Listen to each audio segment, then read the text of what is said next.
from my laptop. Yeah. Okay, something is connected. I'm muted. I'm muted as well. Too. Are you muted? Right now I'm muted myself, so that. Okay. Oh, that's good. Okay. So there is no microphone right now that we can. Can you check the live stream? Do you see the slides?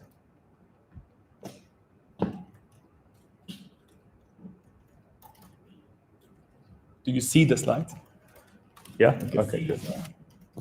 Yeah. All right, good. Yeah, I can see. All right, very well. I can see the slide. And we can see the slides. Good. Okay. And that's it, right? We just have to figure out to make sure that the sound goes through to the people. Yeah. But I can talk from my laptop. I'm fine. But just I'm gonna have a microphone here. Yes, there is microphones over there. So let's try the microphone. Just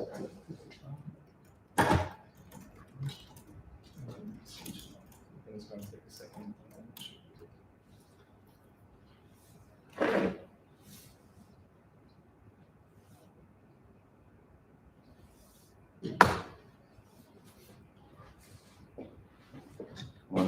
One. Okay, it's good. But it still doesn't sound through that. So I should be unmuted, I guess. Yeah, unmute, yeah. 1, 2. 1. Okay. Okay. Do you want to share just Teams instead of your whole screen? Now I can see. Okay, that works. Yeah, I tried before with Teams, but then it shared the wrong Teams screen, so maybe not. Okay. One thing you can do is you can click on the pop-out on the top and move it to a different screen. Should I also test mine? Yes, please, yeah. Do you have USB-C then? You should have HDMI, right? It's the same laptop. That, yes. No, there's only HDMI. We asked Murali to.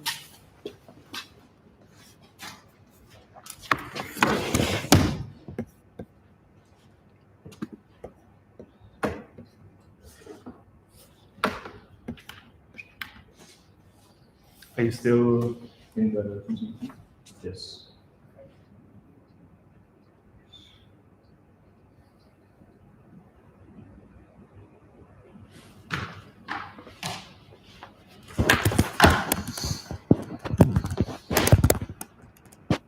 That's mine or yours?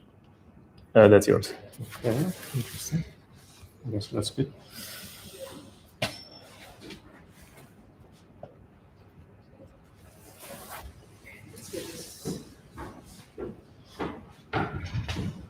And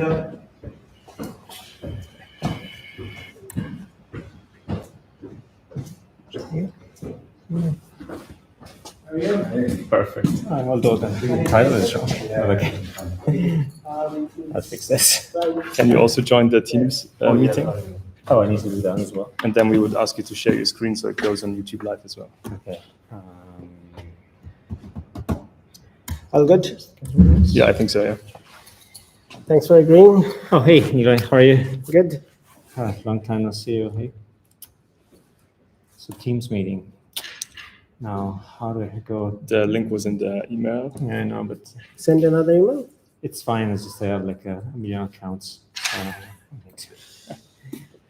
And I guess you sent my Gmail account or Oxford account, I guess. Probably, yeah, you want to check. Let's see.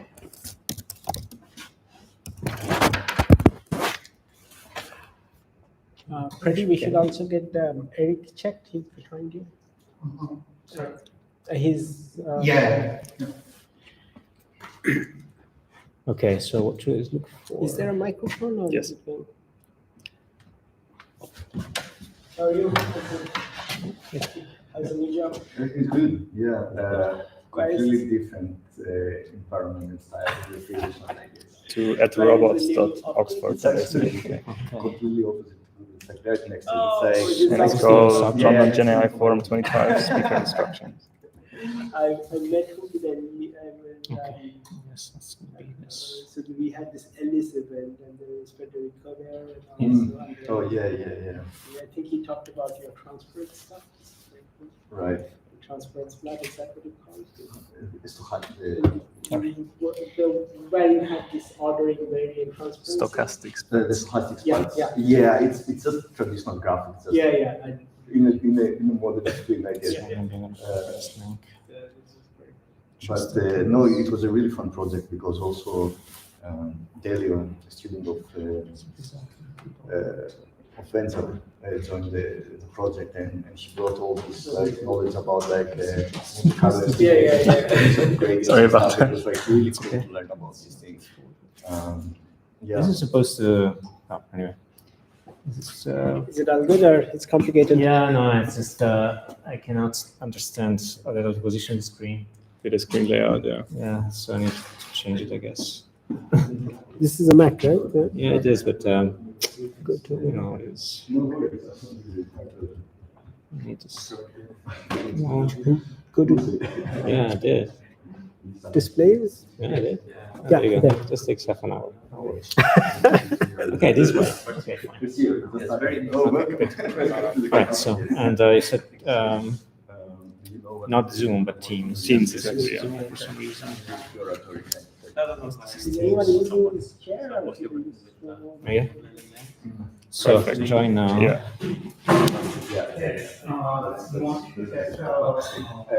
It's like I think part of All right. And then if you can share your screen, the one that will have the presentation. Yeah. the fact that we use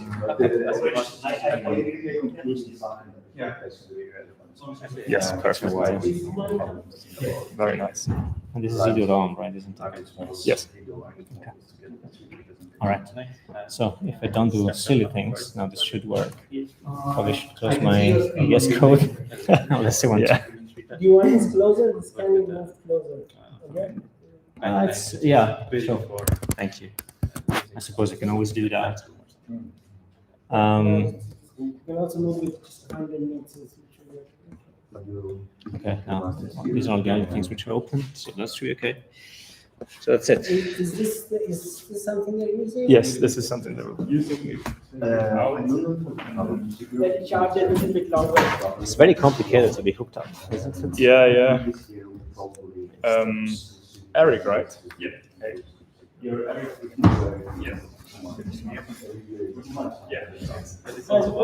Not bad. Not bad. Sorry, can we disconnect and try this? Yes. We had to change the Zoom last moment. They decided that. Yeah. The previous Zoom wasn't big enough Alright. to get over things. I see. I don't know. I just think I just killed Teams. Did you check the Teams as well? Yeah. Yeah. How do you go about that thing? Right now I connected just to the guest Wi-Fi. No, that's it. Yeah, that's all right. Yeah, no worries. Let me just bring this up again. You want to share? Yes.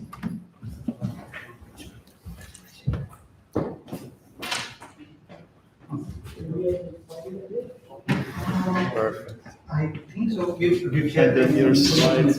stand outside and. Maybe I think. I'll also. If you want to check, I can stand outside.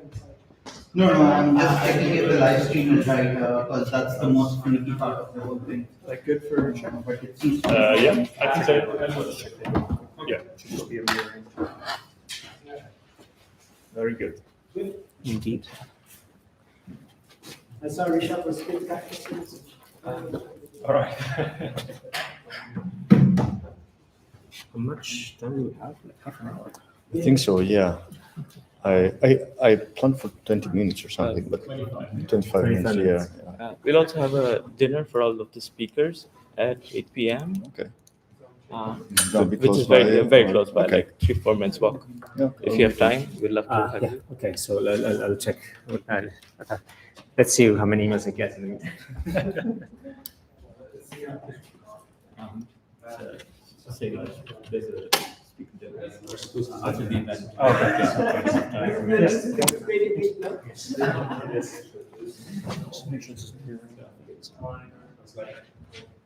It's easier.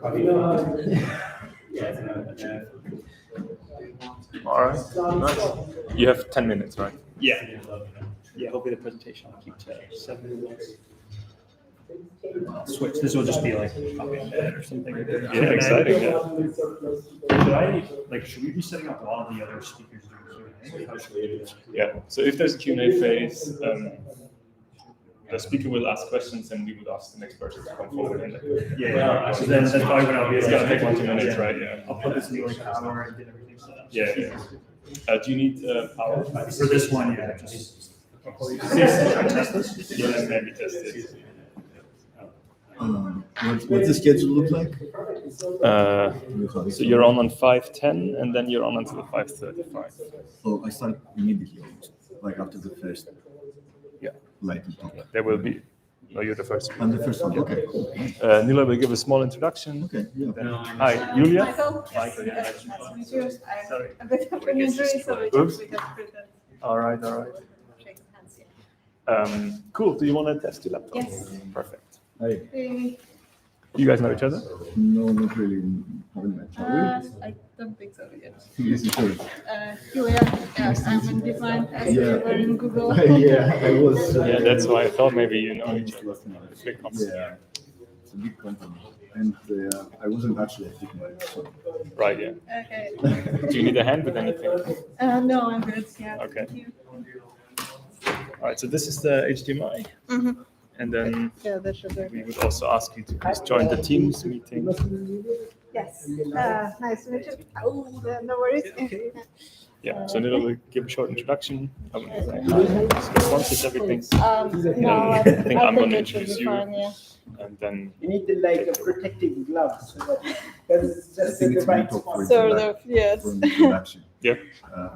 I kept it very broad and kind of generic. You have it for this. Yeah, cool. Shall I Sounds plug it? good. Yes. Just a moment, I will plug it in. Yes. Yeah, it's just- You all right there? I think it's not. They should understand like how. Maybe there's another one down there. It's a little bit. not- Yeah, I mean, I could just hide the charger back there.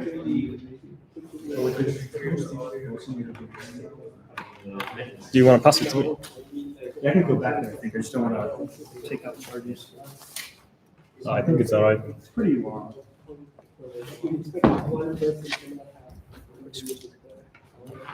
I think no one will be using this. No, go ahead.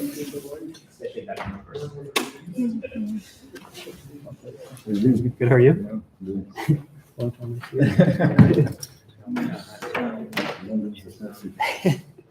Do you guys know each other? Yeah, I visited the lab a couple of times. I see. Okay, so we're working, right? Yes, very good. Can you also join the Teams meeting, please? Yes. How do I find it? I've sent the link in the email. Right. User on, right? Or UCL guest? Yes. Which one should I use? It cannot be clearly used. I think you have to create an account. There should be like a pop-up thing. I see. Yeah, no worries. I'll share. The internet.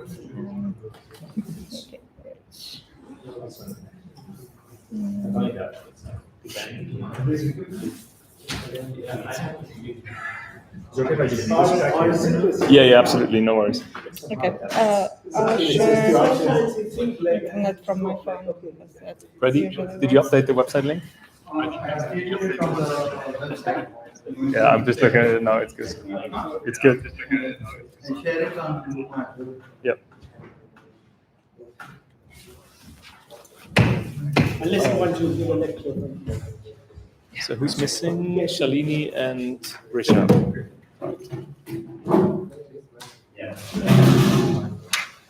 They should be here by now. In some of the CCL university attempts, but some of the UCL tests, there's also like chemistry setups. Not here. Sorry, what? Whose phone is that? See, it's not. Ask the security. Sorry. So you saw the security on until like we can ask Saeed, but the head of the team is there again.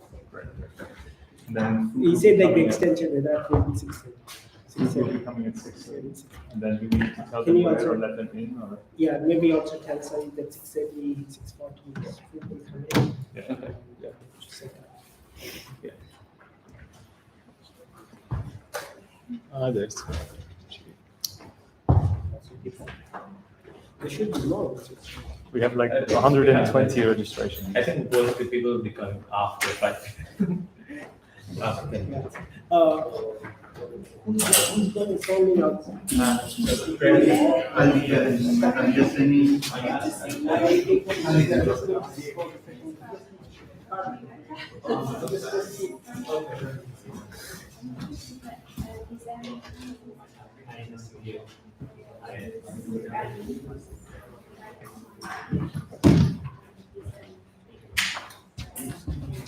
It doesn't give you the pop-up. No, it's a work computer, so unfortunately there's Oh, no. problems with pop-ups. Yours worked though, right? But that's okay. That's not good. Is it okay? Not as such a situation. Yeah, Very yeah, complicated we're yet. good. Okay, so in the worst case, don't worry about it. Then it will just not be live streamed. But No, we'll make it How are happen. you? hey, Lourdes, how's it going? Yeah, good Long time no thanks. see, yeah. Yeah.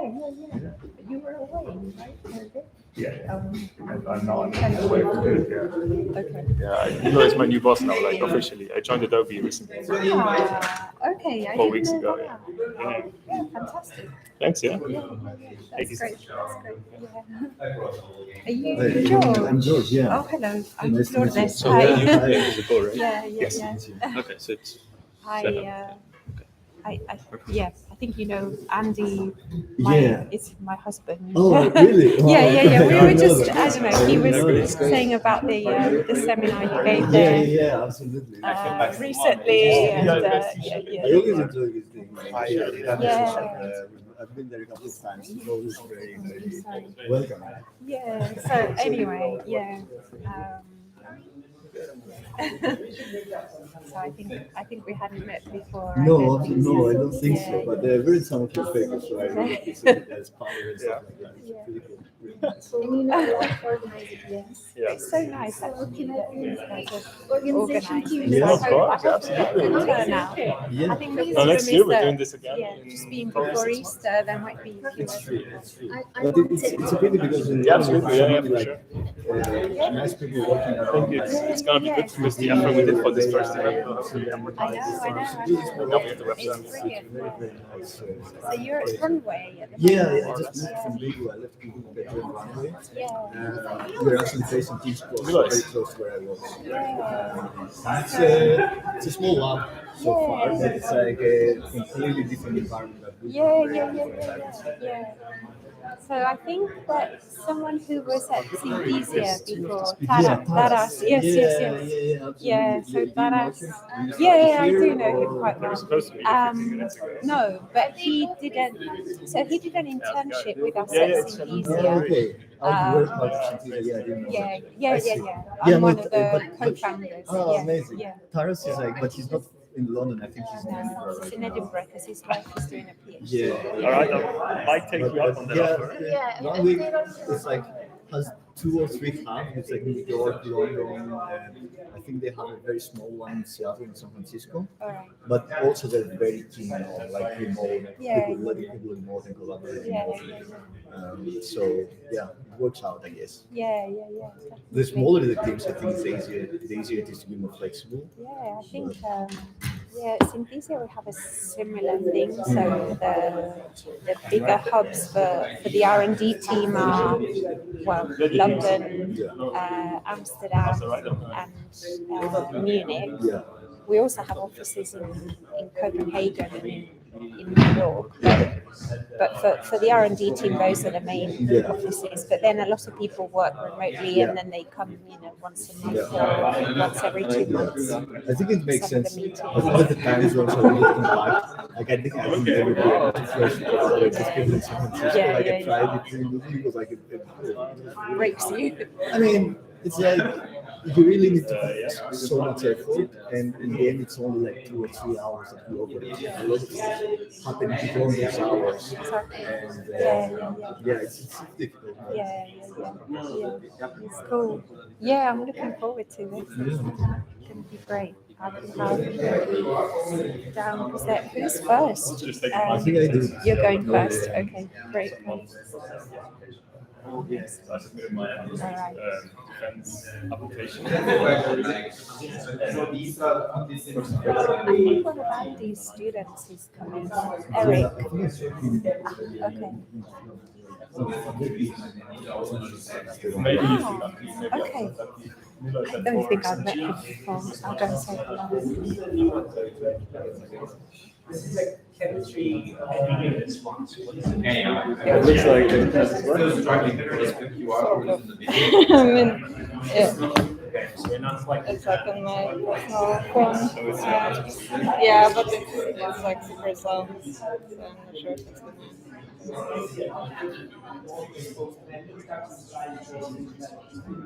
Well, anyway, I'll figure this out. In the worst case, we then broadcast. Yeah.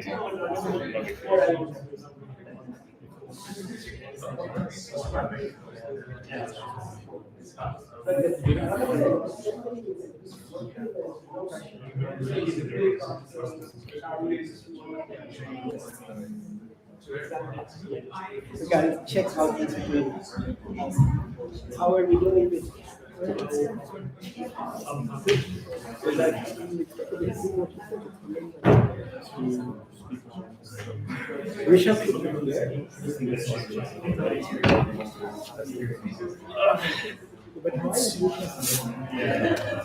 you had fun summer. Oh, you did? I'll go grab what it's called. 9 months, man. Seriously. It was amazing, seriously. Yeah. 9 months. It's like, but I know that you did well. Yeah, you did good papers, really good papers. And all the people that work with me, so I think that's No, sure. It's good for him. It's a pity that we couldn't collaborate. yeah, it's complicated. Yeah, would have loved to do that. Because what we're doing obviously is super relevant. So if this was academia, I would have certainly done it. Yeah. Common is complicated.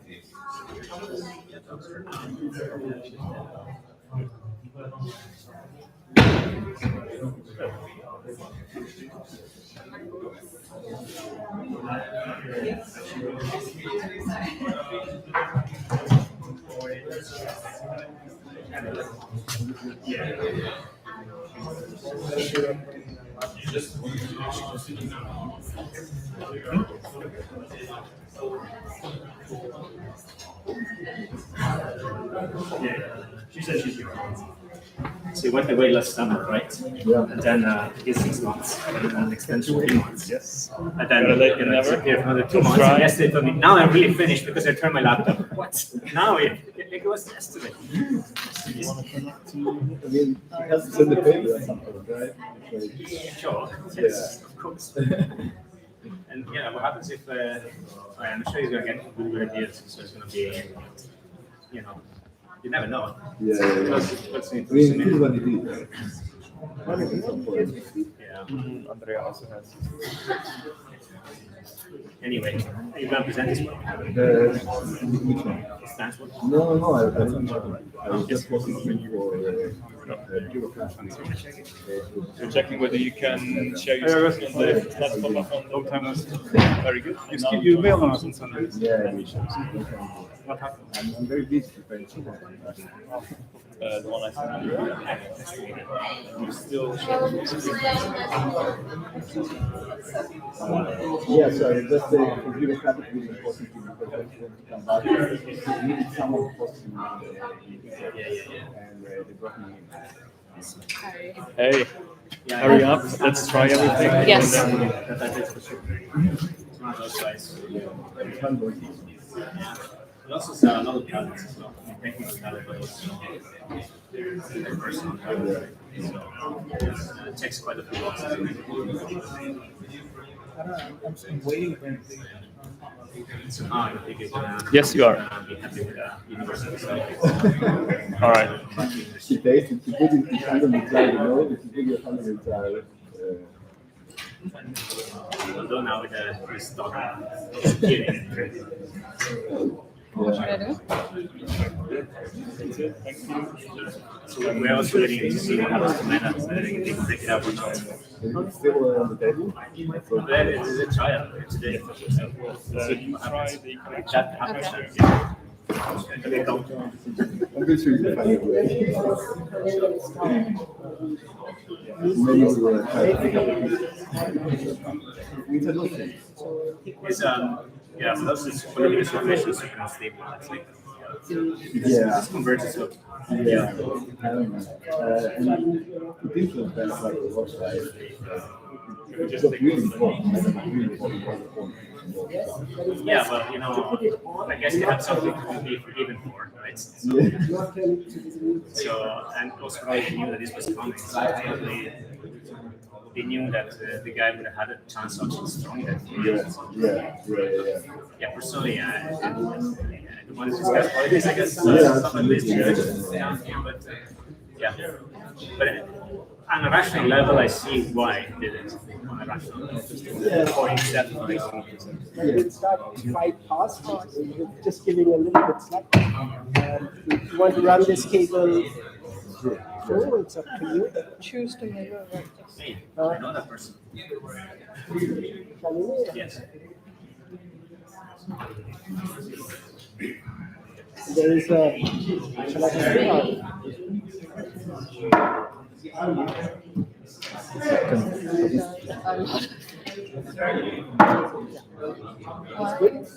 You know, like this thing. and there is a question here. Yeah, because it says mute here. Should be okay. I think. If you just start, it takes a few seconds. It takes a few seconds. I didn't get them.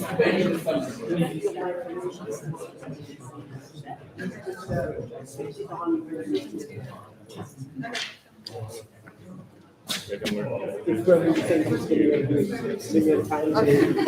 We'll give you a mic. Are we good?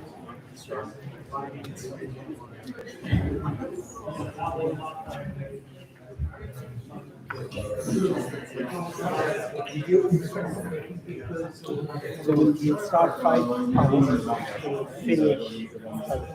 Yeah.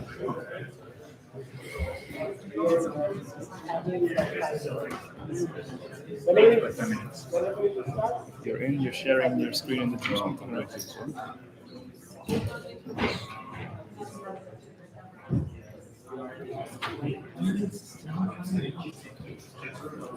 Who's first? It's in this order.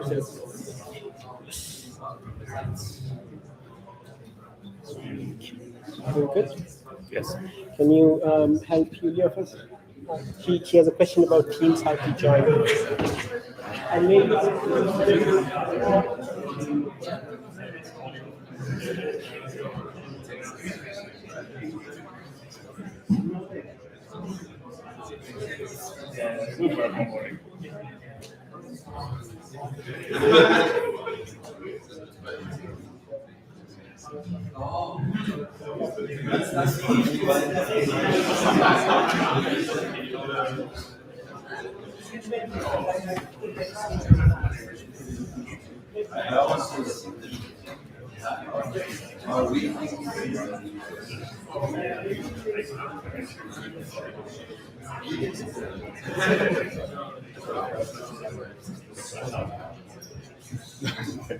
Not yet. That'd be more.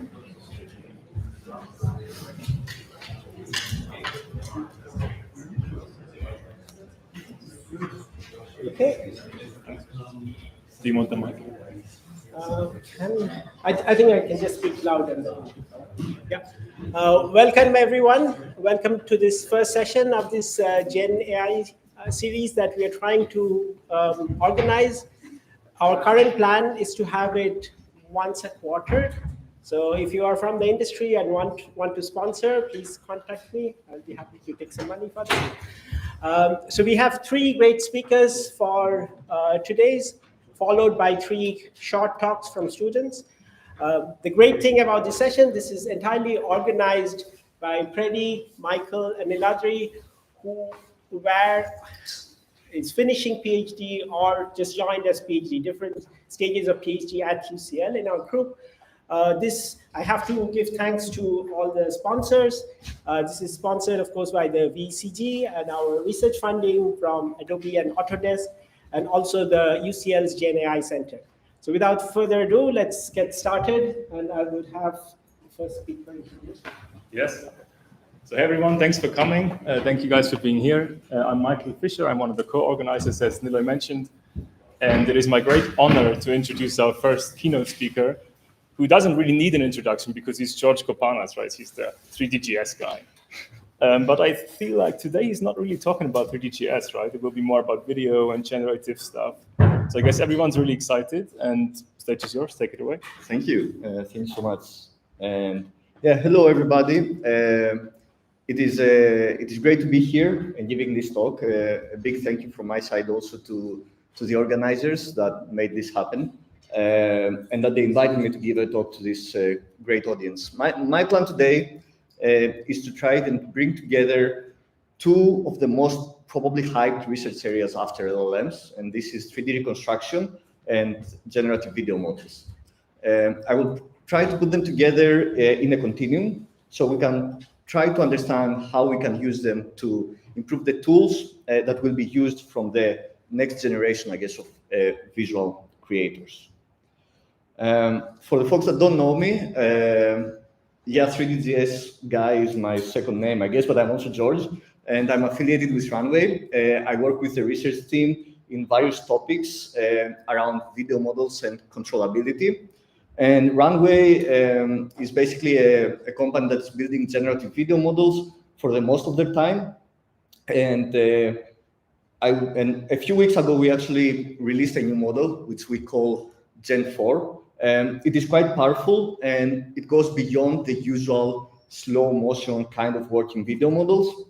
And I would like to just spend a minute to watch a small trailer which kind of showcase its capabilities.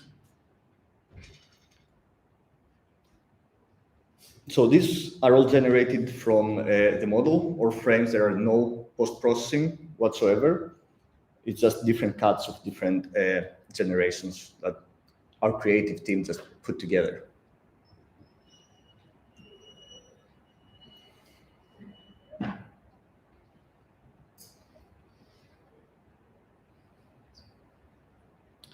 So nowadays, many models, including Gen 4, are an obvious next step when we're thinking about the future of content creation. And improving the quality of these models is important, and the pace is kind of remarkable. The exercise of scaling and making the pre-training of these models efficient is paramount to their success.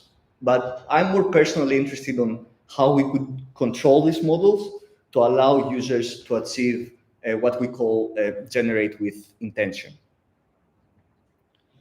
I want to show you also a small experiment to understand how powerful these models are and what kind of information they hide inside their weights.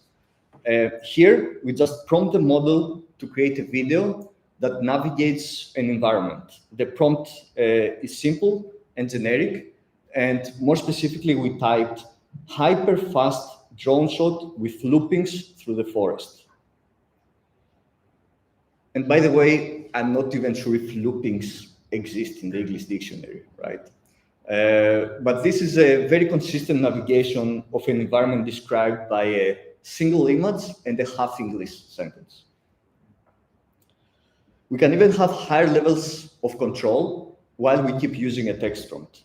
We can really navigate and describe environments very effectively.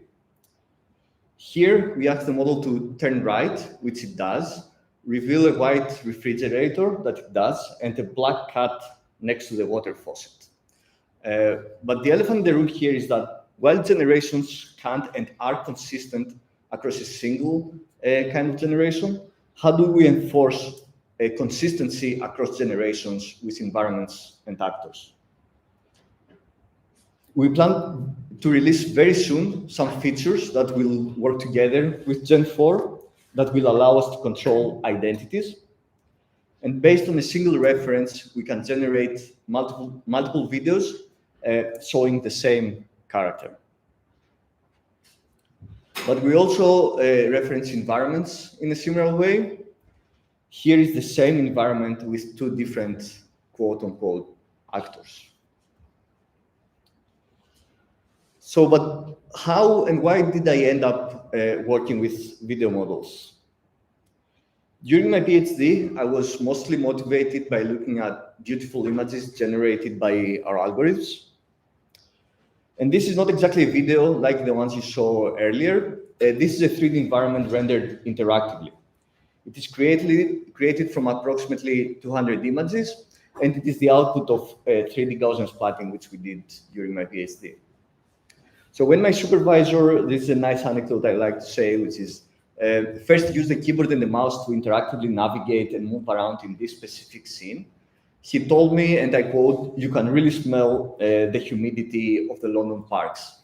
And 1 year later, I ended up living here, and I can verify that this is true. You can really smell it. In today's talk, I want to talk about the conflict between creating content by reconstructing 3D worlds versus providing a prompt or a single image to a big model that generates a video. But first, let's make sure we share a common understanding of the basic terms and vocabulary. By 3D reconstruction, I refer to algorithms that take as input a set of images, or alternatively a video, captured with a simple everyday camera, and process them such that they recover a 3D representation, which can later be rendered from novel and arbitrary viewpoints for an interactive and immersive experiences. This doesn't work only for static scenarios. With a few modifications, we can use the same algorithms to reconstruct dynamic scenes. I have to admit that once we introduce dynamic motion, the problem becomes significantly harder, but paper after paper, we keep improving.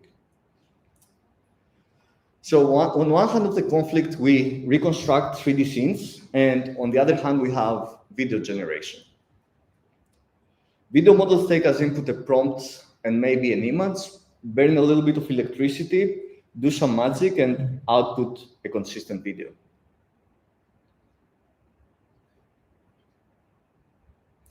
So if you generate extremely high quality videos given a prompt, why would you want a 3D reconstruction in the first place? In a first glance, if something is obvious, is that the premise of the video generation is more powerful than 3D reconstruction. It is more versatile, and it is hassle-free for the user. I often get myself wondering why I'm even keep working on the first one.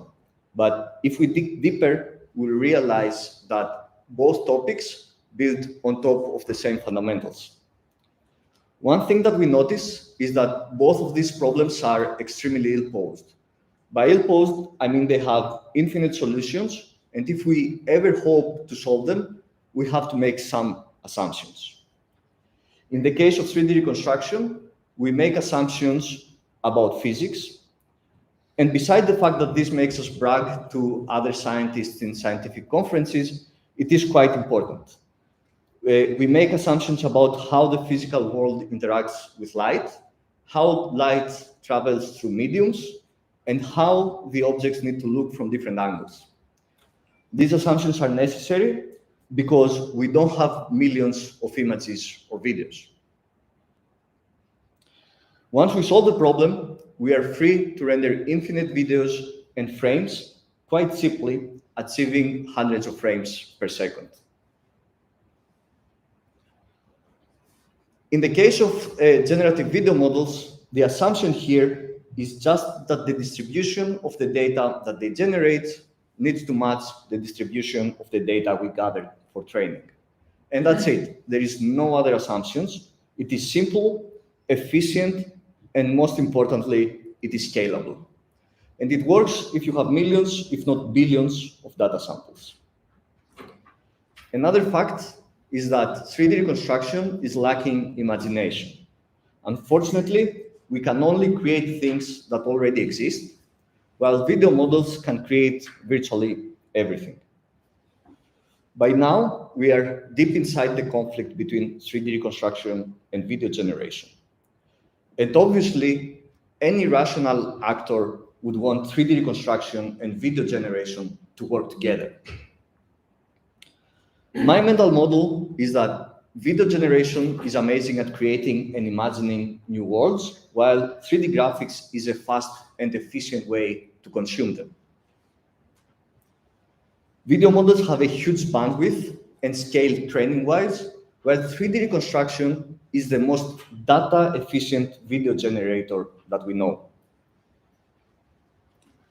So let's recap. If I have 100 images and reconstruct my scene, this obviously makes it a 3D reconstruction task. If I use a prompt and feed it in a big video model, this makes it obviously a generation task. If I use 2 images and ask the video model to fill in the rest, and what if instead of 2, I use 5 or 10 input images? The lines get blurry. Both sides are actually solving the same problem. We just have a different taste for data. But since the 2 problems are so similar, why don't we just find a way to train a generative model like the ones we use for video, but instead use 3D data? Well, unfortunately, things do not look so promising for 3D in terms of scaling. They just don't scale in a similar way as text and images because simply there are not enough data. 3D sensors, if they exist, are definitely not a commodity, and it doesn't look like it's gonna happen anytime soon. On the other hand, almost every human being is running around with a phone and a camera that captures both images and videos. I strongly believe that our best bet is to create a symbiotic relationship between 3D representations and video models, because the multi-view nature of the videos implicitly captures and encodes 3D information. On one hand, video models will be used to improve 3D representations and make them more robust and photorealistic, so we can use them in interactive applications. On the other hand, 3D representations will be useful to video models as priors to enforce physical properties, to reduce unnatural artifacts, and finally improve the controllability and the efficiency of these models. Next, I will discuss some examples where video models and 3D representations are actually working together. The first one is score distillation sampling. It is based on the idea that if we optimize a single 3D representation through a generative model, it will be by construction 3D consistent. During training, we start from a random 3D representation and render a random camera to get a completely unnatural image. We pass it through a pre-trained diffusion model, and during the backward pass, we change only the 3D representation and not the diffusion model itself. The loss pushes the 3D representation to change in a way that it will increase the likelihood that this image was sampled from the distribution of the generative model. We do this thousands of times, and in the end, we distill an image model, not even a video model, to a 3D representation.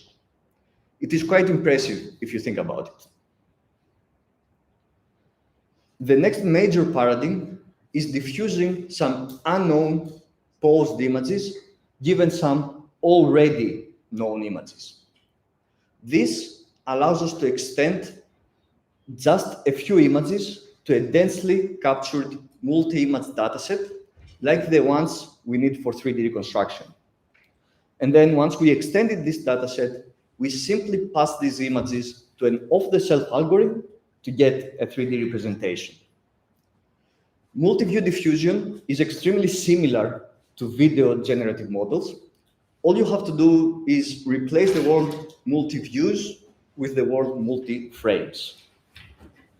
This is definitely not an extensive list of generative 3D models, but I don't feel the need to talk about all of them, all of the other paradigms, given that we have some exceptional speakers down the line that will expand on other and different ways to generate directly in 3D. So back to us, score distillation sampling is forcing a consistent 3D representation, but by directly optimizing it. But this is not ideal. We are basically distilling a pre-trained generative model that has never seen any 3D information. So there is no flow of information during training about the underlying 3D representation back to the generative model. As a result, it manages to handle mostly single objects. And as far as I know, no one is crazy enough yet to try it on a video model, because even with image models, it's extremely computationally demanding. Although I bet that someone is already trying it as we speak. On the other hand, multi-view diffusion models can be trained for the specific purpose of multi-view generation, but the generation and the reconstruction are again two disjoint tasks, and achieving long-term consistency for large scenes still remains a challenge. If we want to get a hint of how we are going to address future problems in 3D generation, I think we should take a look on the underlying representations we are using. Currently, there are mostly 3 candidates across the table. We need to either choose between a nerf or a point-based representation like 3DGS if we want to directly predict or optimize a 3D scene, or we will create a collection of images if we want to defer the 3D reconstruction to the end of the algorithm. We can also put triangle meshes and more traditional representations here, but for the sake of space, I just chose the most modern ones, I guess. On the other hand, when we use text in generative models, we usually use a clip embedding or something similar, which is a very compressed and semantically meaningful representations. For images or videos, we do something similar using variational autoencoders. Given all this, I would like to make a thesis for the future and what we're going to be looking at very soon. I think this slide makes an obvious statement that there is a clear disjoint. There is a clear disjoint between different modalities when we're trying to use them with generative models. And I think it's obvious that the gap here is that we're very explicit when we expose 3D representations to these models. Providing the conditioning in the form of images, points, or nerves, it's like providing a diffusion model raw text as an input. Most breakthroughs in pre-training are based on huge compression mechanisms. And a lot of people go to extremes and claim that all generative models are just efficient compression engines of huge amount of information. My guess for the future is that we need to find compressed 3D representations that describe scenes holistically and in a semantically meaningful way. The reason why we need this is because video models are by far the most capable render engines we know. We don't need 3D representations that render well. we need representations that can describe consistent 3D scenes that video models can decode. With that, I would like to wrap up, and I think it's the time to also shamelessly self-advertise the fact that we're hiring. So if you're also excited to answer these questions while building tools for creative artists, feel free to reach out to me or directly apply for a position in our website. And with that, I would like to say a big thank you for coming and listening to the talk, and I'll be more than happy to take questions.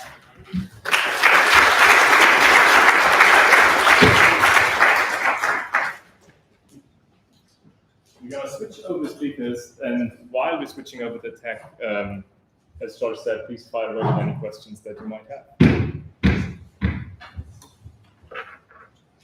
When people are shy, maybe I can start to kick this off. So you talked a lot about video models and 3D and how they're kind of interacting, right?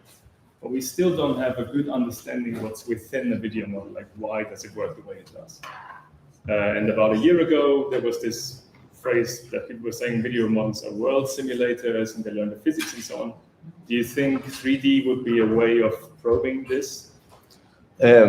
Absolutely. I think, look, assuming we had infinite data, infinite compute, and basically all the time in this world, predicting the next frame of a bunch of videos could essentially be a very, very good way to build a model that kind of understands physics, understands 3D, understands kind of everything, because all the things that we can observe, this model could observe. On the other hand, I would argue that probably figuring out differences in RGB space and measuring differences in color space and trying to fit pixels is not the most efficient and the right representation to understand more semantically meaningful signals like physics or motion or even 3D. And we can really see that even in today's video models, that while their generations are perceptually plausible, they're not physically accurate in any way or form. Even the most basic principles that kind of all videos are generated with, which is like which is how 3D is being made, these models cannot really figure it out. And if you kind of draw the perspective lines in these models, we can see in many ways that they don't really respect us, but they kind of fool us to believe that they are kind of getting there. So I think to be able to figure this out and like to be able to be a little bit more cost efficient than just doing diffusion on RGB space, I think we need to be able to somehow encode in these video models more semantically meaningful representations. They kind of encode this kind of information a little bit more explicitly. Okay, great. I think we have time for 2 or 3 more questions. So I see there are, take your choice. Oh yeah, please. Okay, I have a quick follow-up question. So regarding physical knowledge, actually, so what do you think? What is the main reasons that video models can't get it? However, it's reserved in the data, right? Actually, in our larger scale videos, we already have this physics, right?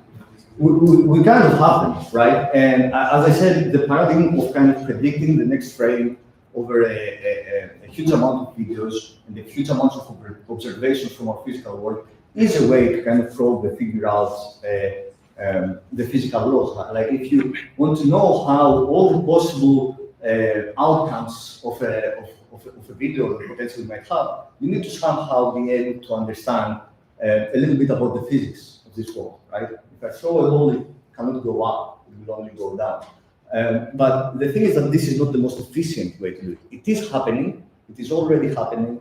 My take, which is a hope at least, is that there are more efficient ways to do that than just trying to measure photometric distances over RGB signals, right?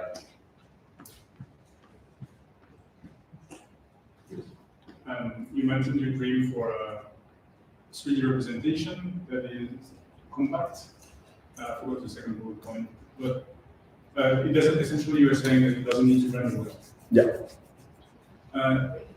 One question is about control. Because having 3D in at least semi-explicit way provides a lot of opportunities for control. Text, you show text driven has limitations. Yeah, exactly. Essentially, one condition. What's your take on where is a boundary between convenience and control, and how we navigate this? Yeah, absolutely. I think we've already kind of solved controlling these video models in many ways, right? Like camera control has, like, if you have enough data and you can condition your model, and you have a big enough model conditioned with a bunch of cameras or a bunch of tracks in 2D and 3D, like we've seen that like conditioning signals in any way or form just work in these models. And the question is, like, if you want it for a creative kind of application, it's more about what the user would like to have as a set of nodes to be able to control these models. And a lot of times, full control is not exactly what the users want. And it will be very interesting to see how in the future this kind of UX, UI kind of problem is going to evolve and where we're going to land. Because a lot of times, coming from a more traditional kind of graphics, 3D reconstruction perspective, I always feel like the fully explicit control of these models, where like clearly exactly defining where you want your cameras to be and render, is what everyone would want, right? But that's not really the case. A lot of times, there are cases where you want exact control, and there are cases where you can just vibe code it, it'd be like a little bit of just go on the right, just go up the stairs. I don't really care how. That's what I want. It doesn't really matter how you do it. And then you can sample 2 or 3 times until you get it right. And a lot of times that's more useful than actually literally going in a 3D environment and keep framing your cameras and placing them. So it's more a matter of, it's a combination of the users and the user experience and what we can provide as kind of the people that build these tools. And I think that's a very exciting kind of like domain to think about, that depending on where you're coming from, you're seeing the things in a different way. You have, no? Yeah. Sorry, but we can talk after the event. Yeah. Thanks, George, for the amazing talk. So we'll have a networking phase at the end, so you can meet the speakers and also ask your questions at that time. It is my pleasure to introduce the second keynote speaker of today, Andrea Vedaldi. Andrea is a professor at the University of Oxford, where he co-leads the visual geometry group, and he's also a technical lead at Meta. Today, he will be speaking on 3D GenAI as a foundation for spatial intelligence. Very exciting. All right, thank you very much for introduction. So that's what I'm going to be speaking about. And first of all, I would like to clarify what I mean by trying to build a 3D foundation for AI for computer vision. So if you look back maybe 40 years and you look at one of our pioneering books, that was Vision by David Marr, you open up, this is page 3, I think it is, or something like that. You see this image, okay? And this image is clearly referring to the fact that there is some 3D that is involving computer vision in vision. At the time, it was understood, or the belief was that in order to solve interesting computer vision problem, for example, image understanding, the first thing you should be doing is to reconstruct the content of the image in 3D, all right? So 3D was seen as propedeutic to actually be able to do any sort of interesting computer vision. Now, if you fast forward 20 years, maybe even 40 years later, the reality has been a little bit different, okay? So in 2004, that's where, roughly, when the machine learning really started to be big in vision. And at the time, we were playing with models like back visual words. They would take an image as a 2-dimensional pattern, and they would look at it as a collection of 2D patches, essentially, all right? And then there was a super vector machine on top that would classify the image into, say, in this case, a cell phone. Or 20 years later, the situation is not that different. So we take an image with a vision transformer, we break it down into patches, and those patches now, they go into a much, much bigger machinery, which is a transformer, of course. We solve the same or similar task much better, but the image is still seen fundamentally as a 2-dimensional pattern. Okay, so there isn't any explicit 3D. There may be some 3D understanding in transformer, but it's not explicit. So why would we want to actually have some 3D foundation for AI or for computer vision? Why do we want 3D in the first place? Given that you can solve image understanding, or at least some of these tasks so well without, do we really need it? So I think there are several reasons why we actually want to do it. One of them is, and the primary one is, I think, is that we are moving towards spatial intelligence. So what is spatial intelligence? Well, it's a buzzword on one side, and the other side is actually something that's truly meaningful. So by spatial intelligence, I mean the ability of solving problems, okay, that entail understanding of complex spatial phenomena. All right, spatial phenomena. So the obvious example is robotics. This is a slide, a little video that I stolen from Google. So that's Gemini robotics. But I think it makes a great point of explaining that if you want to do robots, then 3D is a natural environment in which to do that. And as part of Gemini robotics, their AI system, they claim they have this general understanding of the three-dimensional world, right? So 3D is right there.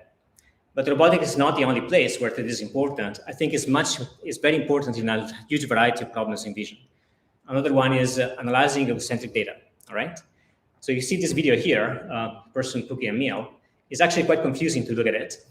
And there are two reasons because this is the case. The first one is you have sort of narrow vision, right? So it's tunnel vision. What you see is only what is immediately in front of your eyes. Of course, this action is happening in the bigger world, but you do not really have a sense of it.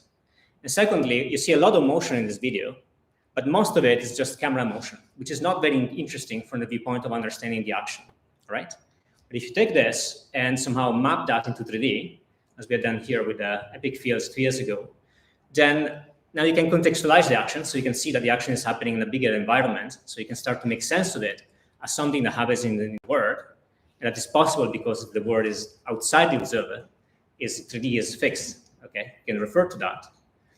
But also, you can take information about the action, like for example, the motion of the hands, and project that into the three-dimensional world, so you remove the effect of the camera motion, and it becomes much, much easier to understand what is actually going on, how you're actually cooking this meal by interacting with stuff which exists outside of the observer, all right? So this is another place where 3D is useful, and there are many, many other examples you can think of like this. So what I want to do here is to try to move towards the foundation of AI, which is based on 3D, or has 3D as a sort of first-class citizen. So what does it mean to build a foundation of AI? Now, this is from a practical perspective, it means that we need to have a neural network, okay? Why is that? Because that's the language on which we are building AI now. So we need a neural network. And then this neural network has to have 3D capabilities. For example, if you take one or multiple images, you put them into this network, you should be able to produce as output a three-dimensional interpretation of the data. Now, this does not mean, okay, that there is 3D, explicit 3D in the network, that you don't need that. But what you want is to be able to take from the network a 3D interpretation of the data that you can actually verify. You can observe it and convince yourself that, yes, this is actually 3D, right? Inside, though, there would be some sort of latent space that encodes that information. That doesn't have to be explicitly 3D. Now, 3D foundation has to have some good properties in order to be actually useful. It has to be general. It means that it should work with any image, say any internet image. And it has to work with 1 to hundreds of images, all right? It has to be seamless. And this is really, really important. It's very simple, but it's very important. It's got to be a neural network because you want to give this to a colleague that does not understand 3D. And you have to build around that a more complex, more complete AI system, all right? So if it is a network, it's easy for them to do that. If it is more complicated, it is not. And ideally, it should be using components which are very standard. For example, being a big transformer would be a good place to start. And then it has to be practical. What does it mean? It means that it has to solve interesting and important 3D problems and to do that well and efficiently. And if you have all these ingredients, then you can go with your network and sell it to somebody else to actually build on top. If you don't have them, then you're probably going to fail, I think. So if you look at the traditional reconstruction paradigms, this is how they work. So you take a bunch of images. Now you have some mechanism that does pairwise analysis. Usually this takes the form of pairwise correspondences. So you establish point correspondences through the images. And then there's another step on top of that, called it structure for motion, bundle adjustment, multi-view stereo, that looks at these correspondences and gives you the 3D reconstruction of the scene, all right? Now here, we have two words that are interacting. One on to the left is either uncharted features. If you're very old like me, you have implemented SIFT yourself, okay, you can do that. Otherwise, you can use learning to establish correspondences much more effectively. For example, using superglue. There are countless papers that try to do correspondences in images, all right? And this is where learning lies. To the right, what you have is optimization, which is based on visual geometry. So these two words, they can interact. It's possible to do that, but it's inconvenient, all right? So ideally, we don't want to have the yellow box at all, if possible. Now, you can make these boxes, the learn boxes, more powerful. They don't have to only do 2D correspondences. They may do, say, depth maps or maybe pairwise cameras. You can do that. Or maybe more recently, you can do point maps, which are even more expressive. This is actually very, very useful, and I'm going to come back to this point later in the talk. So the situation now is you have images, you still do pairwise analysis, you get that information as outputs, but you still have some form of optimization to take these pairwise results and fuse them into a single 3D reconstruction. So we don't really want to do that if possible. So what I want to do now is to have geometry in one go. What does it mean? A bunch of images input, big transformer in the middle, all the 3D quantities as output. It means 3D point clouds, cameras, depth maps, correspondences, etc. All right? That's it. That's what I want. And so this is what I'm going to introduce now. It's called VGGT, which stands for a Visual Geometry Grounded Transformer, which is a play on word on VGG, which is our team, obviously. And so you take your images, you extract patches from them, you use Dino to extract some features. You add to these spatial tokens that represent the cameras, which are randomly initialized. You put that into a big transformer, and then of that you get decoders. You get a pose head decoder and a DPT to decode the dense information. The pose head will give you the cameras, and the DPT will give you depth maps, point maps, and tracks, that is to say features on which you can build a very, very good tracker on top. Okay? That's that. This is VGGT. Now, this is just a standard transformer. There's a little bit of engineering in the way the transformer is done. So we alternate two kinds of attention layers. Self-attention throughout the entire patches, all the images in your video or in your image sequence, and then frame-level attention. So why do we do that? For two reasons. One reason is that this saves a bit of computation, right? But the fundamental reason is that this is a way of grouping tokens on a frame-by-frame basis, and so you can differentiate them without actually having to label them explicitly, for example, by adding, say, a token or some sort of features that identify from which image those tokens come from, okay? So this is a way of sort of for free, being able to identify for the network, identify which tokens come from the same image. And this helps the network to learn to be permutation equivariant. So if you swap the ordering of the image as input, then the results will swap the orders correspondingly, but without any loss of precision, if you like. Right? So it's exactly transformation equivariant. Now, the network also has redundant outputs. We estimate cameras and the depth, from which you can infer point maps, but we also estimate those with a separate head. Why do we do that? Turns out that if you do this, it trains better. At test time, though, you don't need to use all those heads, as we're going to see. Some practical results here. So 32 input views, half a second. That's the reconstruction you get. It's pretty decent. This works with a variable number of views. So you can put 64 views, and in about 1.5 seconds, you get a reconstruction out. Again, there is no optimization here. This is straight result from the transformer. Okay, and you can go 128 views, and again, you can get a 3D reconstruction in about 4 seconds. Okay, this is practical and efficient. Turns out it works also for single views. So if single view as input, fraction of a second, half a second, you get a reconstruction like that as output. And here's one more example. So it works okay. Now, it's a standard transformer architecture, so it's seamless. It gives you all the 3D quantities you want, your 3D point cloud, cameras, correspondences, etc. You can improve results with bundle adjustment. We're going to see that in a second, but you don't need to if you want to get, and still going to get good results. You can process from 1 to 300 images, and it is fast. So this is why I think this is a good candidate as a first example of something that can be a foundation of 3D vision for people that are not 3D experts. It's also an accurate model. So this is a comparison compared to, so this is a camera reconstruction accuracy on real estate 10K, just some data set. We compared that against methods that use bundle adjustment in post-processing. They may be using learning, but also some optimization in posteriori. We also compare with methods that do not do that. So these are straight networks that give you the 3D quantities you want directly, just like what we do. That's where we are with VGGT, which is better than everything else, including things that do use bundle adjustment in post-processing. Okay, that's very important. It means that the result you get from this model without bundle adjustment is already quite good. But if you add bundle adjustment on top, it does perform better still. So there's still a gap that you can improve by doing optimization. So you're not quite there yet. VGGT is also fast. So this is compared against those methods. How fast it is as fast as faster. All right.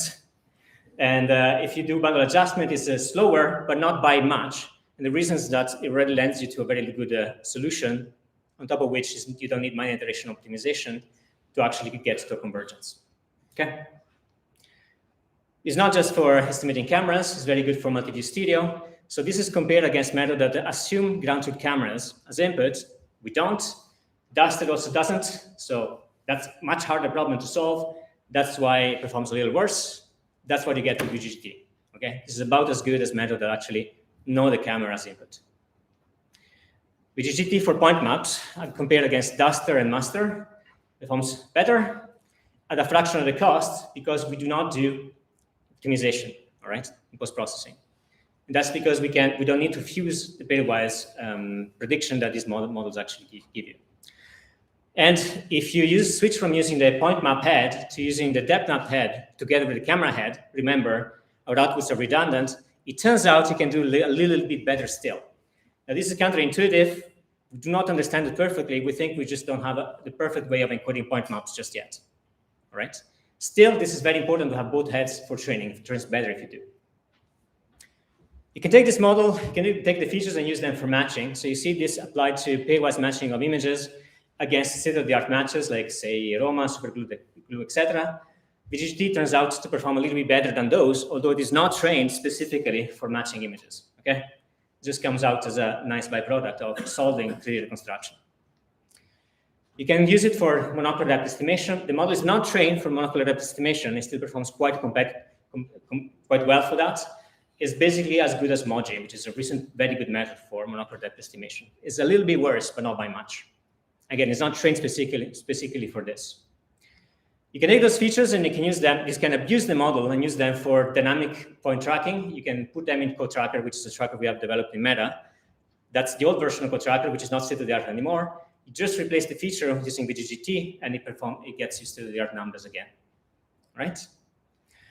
Few insights. So training protocol, we train from 2 to 24 frames as input. That's how much memory we can fit. How much frames you can fit in our GPU memory. But then it generalizes for 1 frame only, so it goes from binocular to monocular test time up to 300 frames on our big GPU anyway. There are some tricks for performance and matter. This alternating attention with the frame level attention was important. Multitask training with different losses together was also important. We train with a random number of frames as input, so to tune the transformer to be able to generalize beyond a fixed set of frames, number of frames given as input. And of course, the main ingredient is you need to train on enough data. Okay, this is just a foundation model kind of thing. So just a lot of compute, a lot of data. The lesson here is, you can go crazy with inductive priors and try to engineer your way through these problems. I'm not saying that we completely remove those priors just yet, like visual geometry, but it turns out you can do a lot by just having data and compute. It's always the same lesson that keeps biting us, I think. What is the main limitation here? Well, there are 2. First of all, with bundle adjustment, you can still do better if you do it on top of VGGT. And secondly, if you want to reconstruct not 300 images, but maybe 1,000 or 1,000,000, then you still need something like optimization a posteriori to fuse the results. So we're not still quite there yet in terms of reconstructing large amounts of data. All right, so this was VGGT. You can play it with a demo. Maybe I can show you something here. Let's see what it is. I mean, I did it before the lecture here, I guess. We're just taking a couple of pictures of those chairs and try to reconstruct them. And yes, this works. Okay, so try for yourself. If you don't believe me, it works. I also had to try myself a few times because I also didn't believe it. But no, again, this is the first, I tried only once for that, to be clear. So, all right, anyway, moving on. Okay, so this is fine, great if the world is static. The world is not static, and I think 3D is going to be particularly important to, well, movie generation, great. There is a lot of dynamic in the world in that case, but also for analyzing data for robotics, you want to understand motion, ecocentric vision, you want to understand motion, etc. So motion really is important, and you want to do that in 3D. So what are you going to do about that? So what I want to do here is develop a good 4D representation. So it should be something that a network can extract effectively. So just maybe like point maps. Just, I guess, a little bit of a spoiler here. But it also has to be helpful in solving 3D and 4D tasks. For example, matching static points or dynamic points, reconstructing static points or dynamic points, representing cameras, just like Duster and Master, but also solving 4D tasks, for example, estimating scene flow or 3D motion. This is very, very important. It's not enough to reconstruct something in 3D on a frame-by-frame basis. You also want to model 4D motion, and then you really have a 4D model, okay? So I'm gonna do this using point maps. What is a point map? A point map is a very simple thing. You take an image, and for each pixel, you attach the corresponding three-dimensional point. That's it.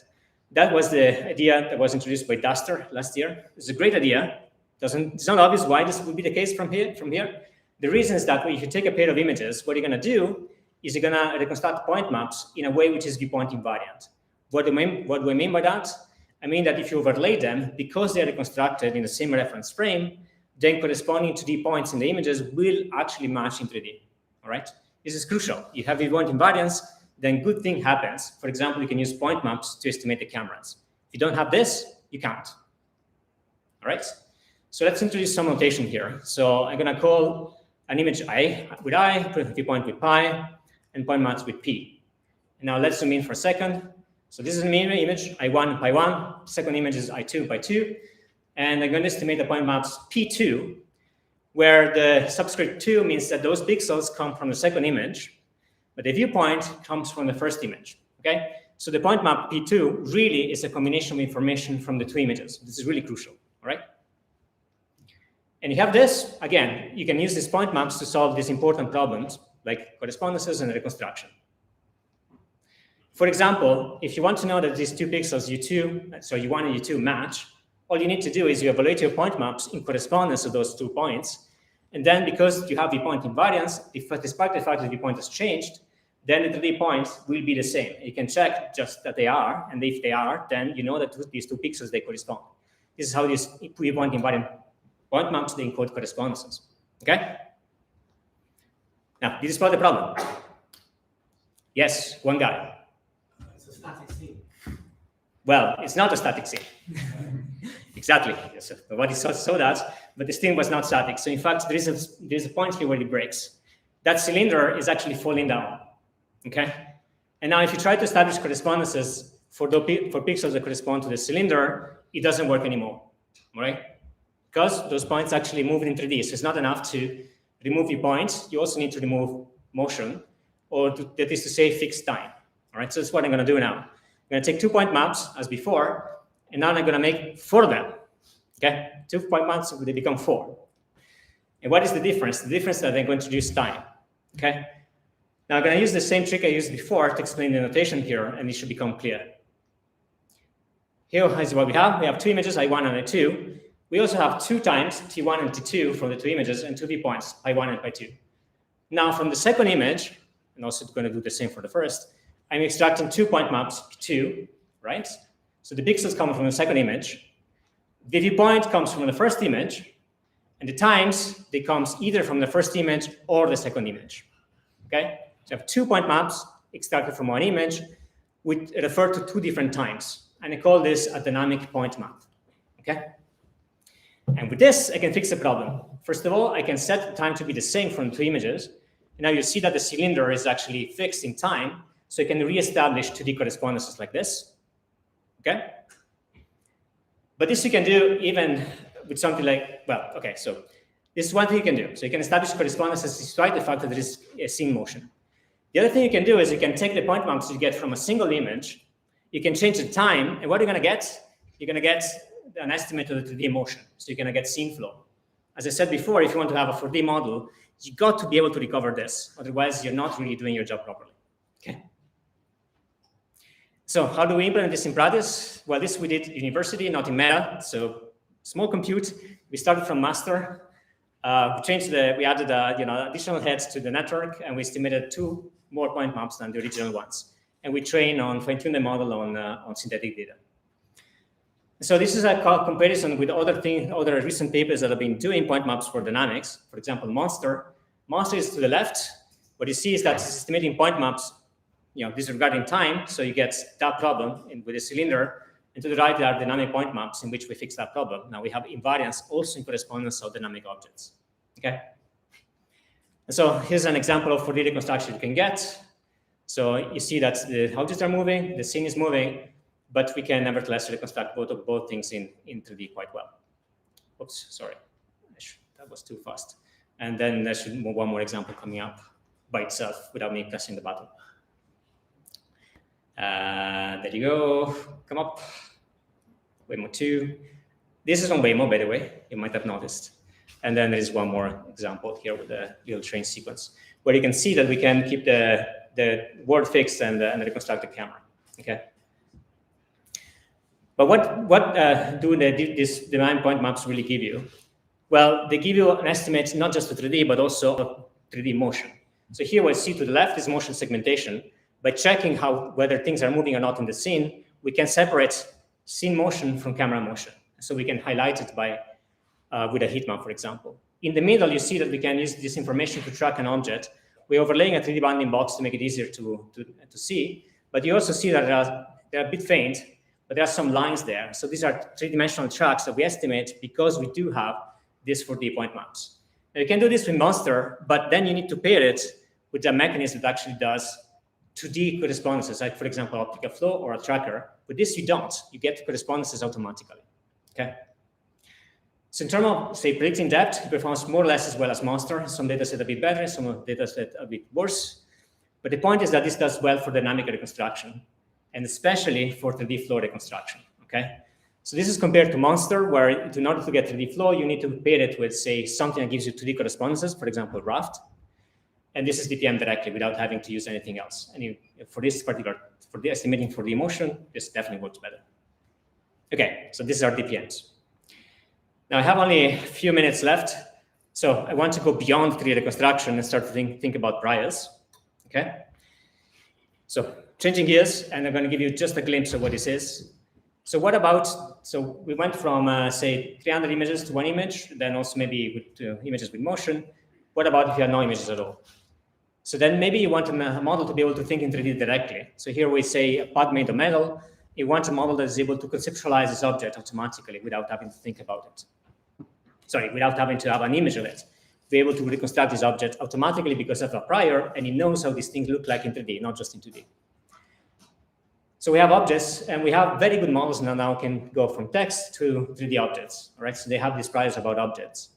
But that's not enough. So if you want to think about the three-dimensional world, you need to think both in a small scale, maybe think about object parts, and also the large scale. You want to be thinking about words. Now, I would have talks for all these points here, I guess, all these different topics. For example, if you want to look at parts, there is a parts paper in CTR which is called PartGen. If you're interested, please have a look. I don't have the time to actually go through all of this stuff now, so I'm going to use just a glimpse of what we have done recently for words. Okay, mostly because it's more fun. Word generation is now popular. So this is a slide from Word Labs, where they were taking this image to the left and trying to expand that into a three-dimensional word that is in which you can navigate. And the quality is amazing, but there is a problem. The problem is that it's only a bubble. So if you go more than 1 meter away from where you start, then there is nothing else. So the word stops. Okay. So what we want to do here is to break free from the bubble. So we want to be able to reconstruct a word that is entirely walkable, if you like. And we want to do that starting from a textual prompt, so you can generate a variety of different things.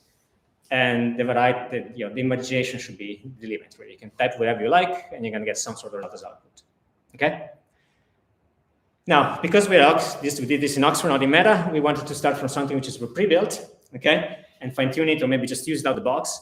So I'm going to give you a few hints on how you can do this by downloading a pre-done object generator and use it, repurpose it to generate a word instead. Okay.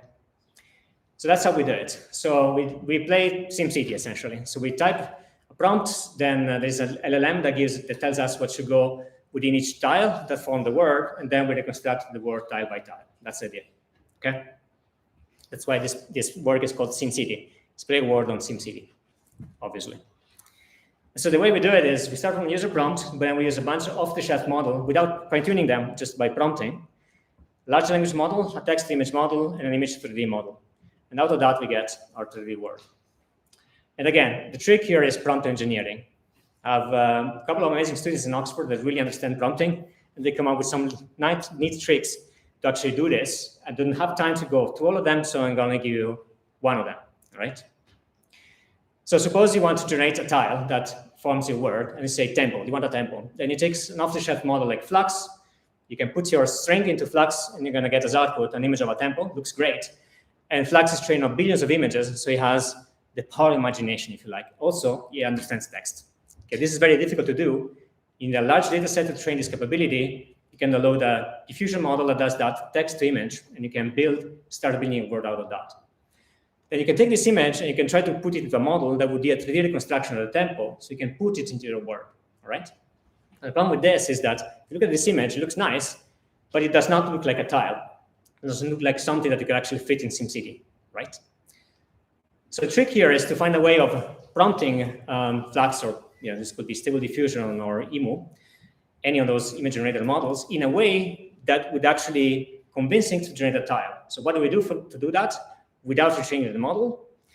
A very simple trick that actually works amazingly well. So what you do is you create an image of a base of a tile. So that's what it is there. Base of the tile is just an RGB image of a gray slab, okay? And then it goes like, in Paint, something on top of this base, put that into Flux, and that's what you get as output. Problem solved, okay?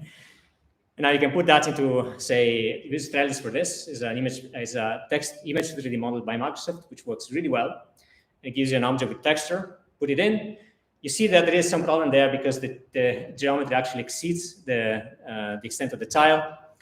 There are more prompting tricks that we use to fix that. I don't have time to go through them, so just believe me that there are some other things you need to do in order to make this work a little bit better than what I'm showing here in this particular slide. Once you do it, then these are sort of results you get.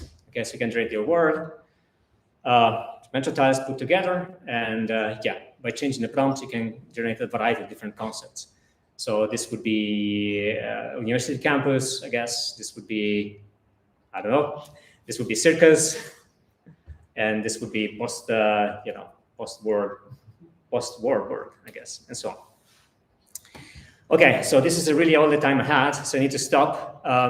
So what I want to present to you today is some of the works. This is just a very quick glimpse of the stuff we're doing in Meta and in Oxford to try to move us towards a foundation of AI, all right? And I think at the moment this is keeping me busy in two senses. One is networks that can be used as foundation of 3D.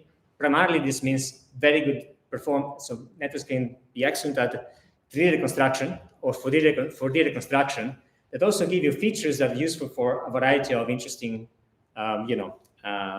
geometric problems, like, for example, tracking. So this would be VGGT and DPMs. And then the other big aspect of the story that I didn't really have time to get into much today is 3D generative priors. So being able to build machines that understand how the world looks like in 3D, even without looking at an image, just embodying these models with this prior knowledge. And we want to be able to reason about objects in 3D, and this is where the community has made a lot of progress recently, also developing latent spaces for the representation of those objects. And I think really that's the way to go, all right? But objects are not enough. You want to reason about the structure in the world, okay? And the structure means object parts on the one side, for example, at the micro level, and at the macro level, you want to think about entire worlds and put everything together. Okay, that's all I have to say today. So now maybe there is a little bit of time for questions. Thank you. Yeah.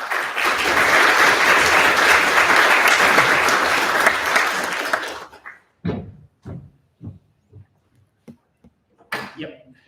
Thanks for the talk. So you set up on this motivation for spatial intelligence, and it seems like all the 3D research is doing a lot about the spatial aspect. But some could argue that in terms of intelligence, language models are like the closest thing we have to it. Yep. So my question is, when developing these 3D methods, should we be trying to build them into the existing language models? Yes. Should we be putting language models into 3D or inventing something completely new? No, I think you're exactly right. So the way I think about it is just in the same way as we have been developing visual language models. It's going to be 3D language model, or spatial AI language models, if you like. So, the words, the representation we are extracting in the 3D world will be part of a bigger models that also understand other modalities. The end game here is a model that can combine different types of reasoning. So you're going to have images, videos, 3D, language, and maybe beyond that, you may have, I don't know, technical drawings, you're going to have physics, you're going to have math, all into a single model. I think that's the end game. Yep. Yep. Do you think iterative optimization, like bundle adjustment, it's on its way out? Or do you think there's something on the theoretical side that will prevent a simple feed forward to find the optimum in one go? Bitter lesson. That's my answer to that. I would believe that it was going to be really, really hard to eradicate bundle adjustment optimization, but at this point, I'm not sure anymore. Yeah. Okay, that's it. Cheers. Thank you, Andrea. You can ask him more questions during the networking session. So our last keynote speaker for the day is Yulia Rubanova. She's a senior research scientist at DeepMind, where she works on cutting-edge video generative models. Today, she's going to share with us her expertise in 3D physical reasoning in generative models. Yulia, thank you. Floor is yours. Thank you. Thank you for the introduction. Right, so yeah, today I'll talk about the 3D physical reasoning in generative models. So as a few speakers mentioned before, the world models are on the rise, and it is now very popular to talk about like even video models as possibly simulators or the models that can like predict the future states of the systems given the actions that we provide. And we already see the initial signs that video models can learn some hints of physical reasoning. So if we take like multimodal LLMs, they can make really good plans for robots to execute new tasks that require a lot of spatial reasoning in the loop. Then LLMs can also reason about like the distances between the objects, whether it's reachable for the robotic arm or not, all based on like the language and image inputs or language and video. And finally, there is also some work to look into how well do video models understand physics, like solid mechanics, fluids, or optics.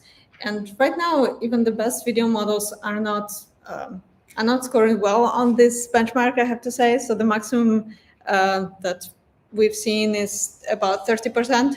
But the fact that even 30% of these challenging tasks are solved already means that these models start getting the physical understanding.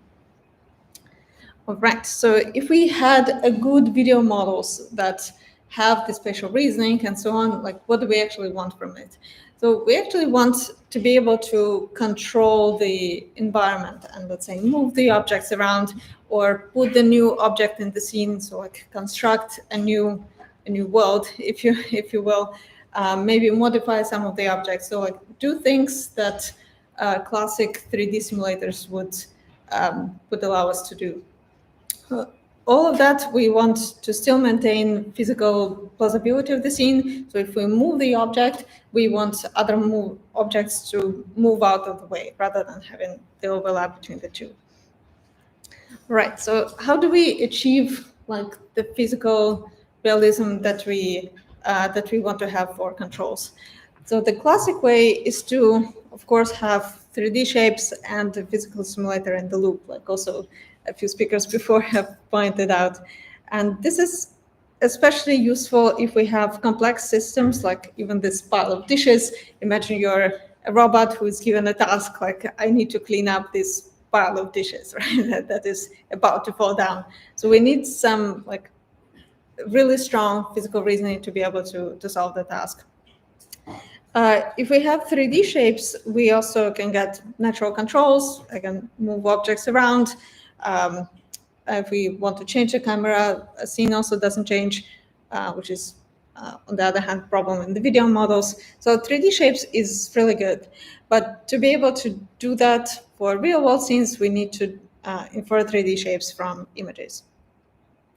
So in the past, our team has focused a lot on how do we marry the classic physical simulators with the inputs that are easy to get, like images or the 3D representations from nerves.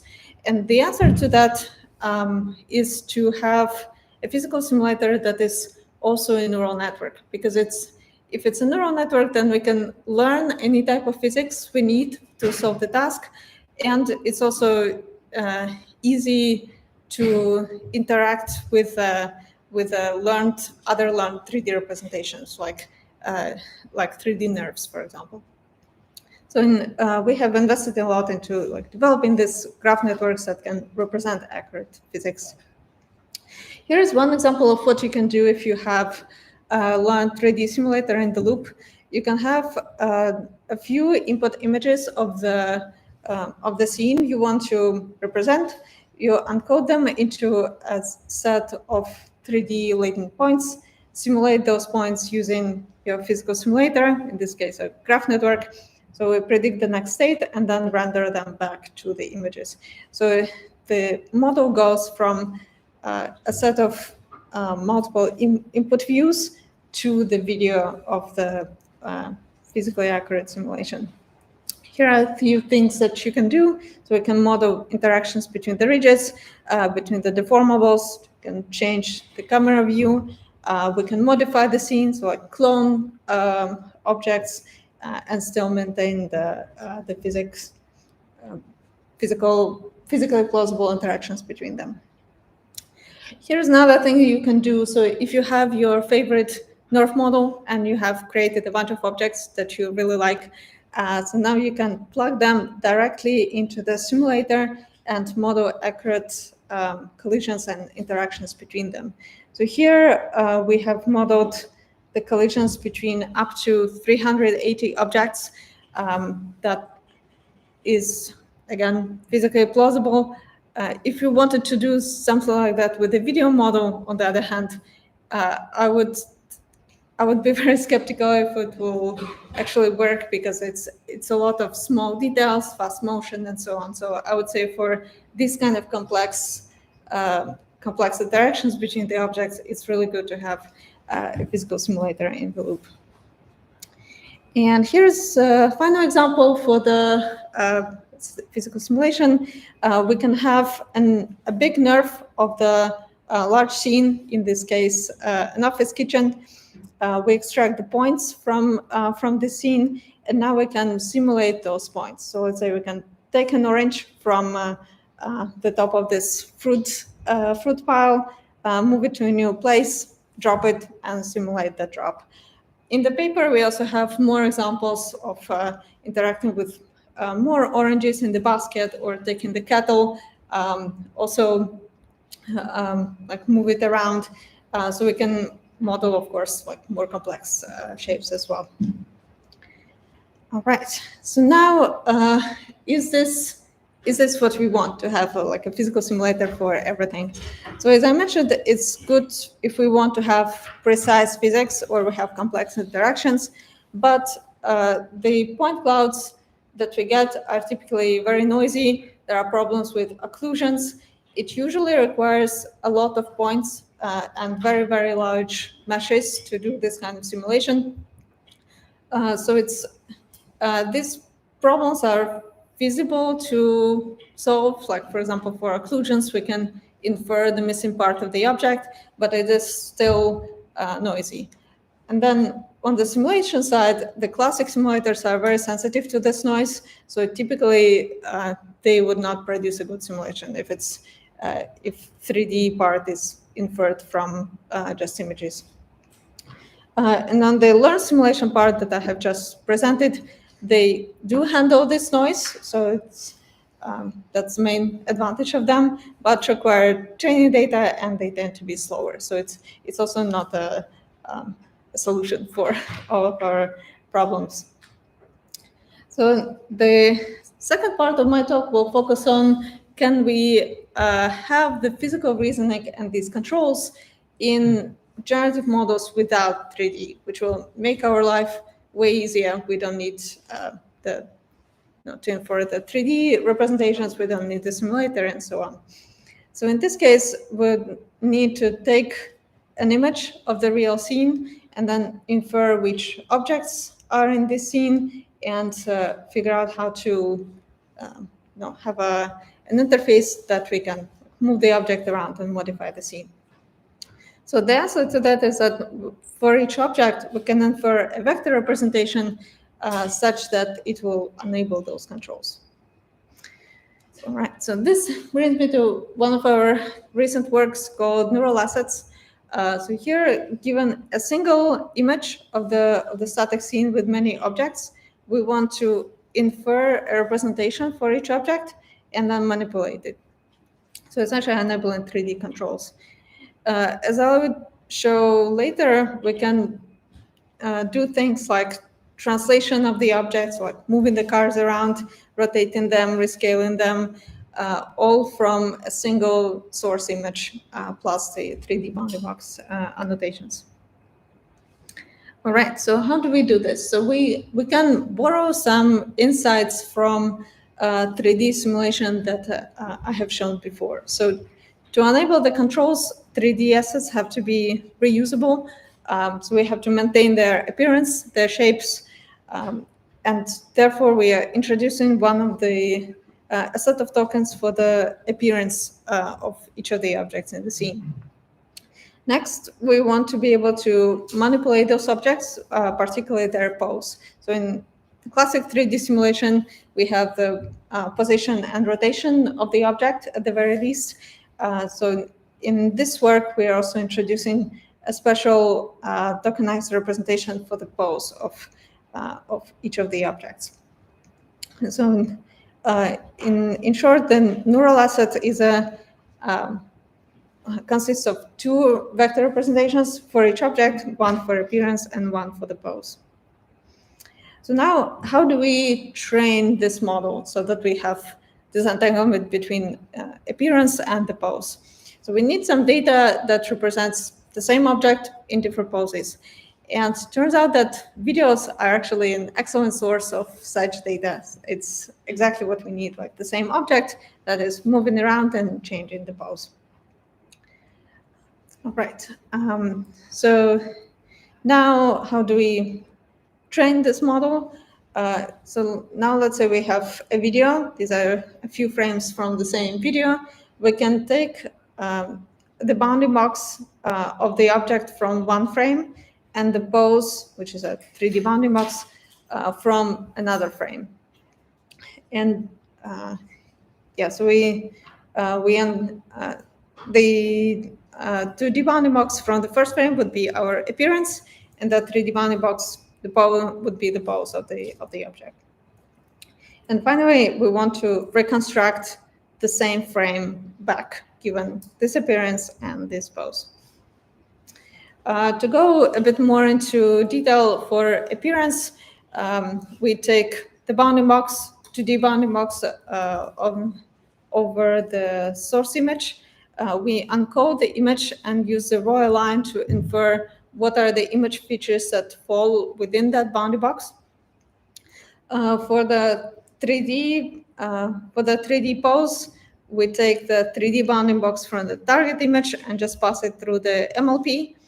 Then we assemble these neural assets for each of the objects in the scene that we want to reconstruct, tokenize them, and just pass them to the image diffusion model, which is in this project was Stable Diffusion. And then diffusion does its magic, and we can reconstruct the target scene with all of the objects.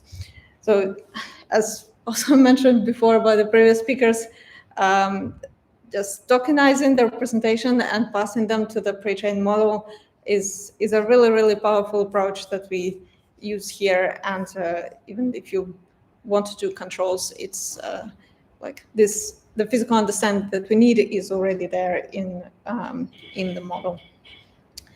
Right. So now, yeah, what can we do at test time? As I mentioned, we can control the pose of the object by just changing the pose of the bounding box. We can rotate it, change the position, and so on. And we can do compositional generation. So we can swap the appearance of one object by another. So in this example, we swap the appearance of this green car by the purple car with the same bounding box. Okay, some more things that we can do. In the top left corner, you can see the source image with the bounding boxes. We can do translation, rotation, rescaling of the objects. The model can also handle heavy occlusions between the objects and kind of reason which object is in front and which one is in the back, and kind of infill the appearance of the objects accordingly. Then it also can work with some out-of-view objects. We can take this car and bring it into view, and then the model will infer the missing parts of the appearance of this car. And here we can also do auto-distribution lighting. So if you recognize, this is a Waymo data set, and it doesn't have many examples with the sunrise lighting, but thanks to the fact that it's a pre-trained stable diffusion model, it can also deal with this challenging setup as well. Here are more examples on more general objects, not just cars. This is on the Objectron dataset, and this dataset consists of just a camera moving through the scene. So the object is not moving, but the camera is moving. So then the pose of the object is very much entangled with the camera view. Because of that, it's very challenging for the model to separate the two. And sometimes you can see that the background is kind of moving together with the object, but it still works to a surprising extent. So we can still rotate the objects and move them around. And finally, we can do also compositional generation. We can remove objects from the scene, swap them between the scenes, replace objects by bringing them from a completely different image, and so on. And we can also do background replacement. We can take cars from the top row here, put them onto a new background, and even onto a night scene. And it's particularly interesting that on the night scene, the stable diffusion model decides to turn on the lights of the car, so adapt the appearance of the cars to the new background, which is really cool. Some failure cases are that we rely on the 3D bounding box annotations, and those bounding boxes tend to be forward-facing. So then if you try to rotate the box, the model has never seen the box kind of rotated backwards, right? So then we usually see the rotations within 180-degree range rather than 360 degrees. Then we also, of course, inherit the biases from the data sets, so the cars tend to stick to the lanes, and we cannot do things like lifting the car in the air or turn the car upside down just because it was not in the data set. All right, so to summarize, I think what we want from world models is to be able to control any part of the environment, ideally without 3D, with just generative models. And we can enable that through per object representations that are crafted in a particular way. So in this case, through separate appearance and pose. And we still have, of course, a lot of open questions with this work. Like, for example, how do we bring this to videos and also start controlling motion, or maybe learn how the objects move from videos? Then if we wanted to do more things, like not just rotation or rescaling, like what would be the suitable interface for that? If we wanted to change shape or change small parts of appearance, like we'll do in classic 3D simulators. Yeah, and finally, I think using something like this for the tasks that require control, like robotics, I think would be also a really exciting new direction. Right, and here's a team that is involved in this project. It will not be possible without many people on these projects. And yeah, if you have any questions, feel free to ask. Thank you for inviting me.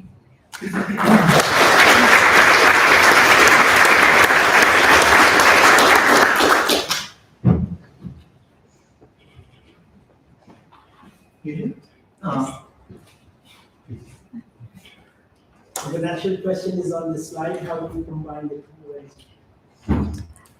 You mean the 3D and generative models? Simulation, like the direct simulation can apply to neural assets and generate views with many features. Yeah, that's a very good question. I think, of course, in neural assets, we have very limited representation of just the appearance and the pose, but you can go further and have, let's say, simple appearance, which is just extracted from the image, but have some more coarse representation of the shape, like sort of points on the surface, rather than just a coarse 3D bounding box, and then maybe we can manipulate the response to start changing the shape.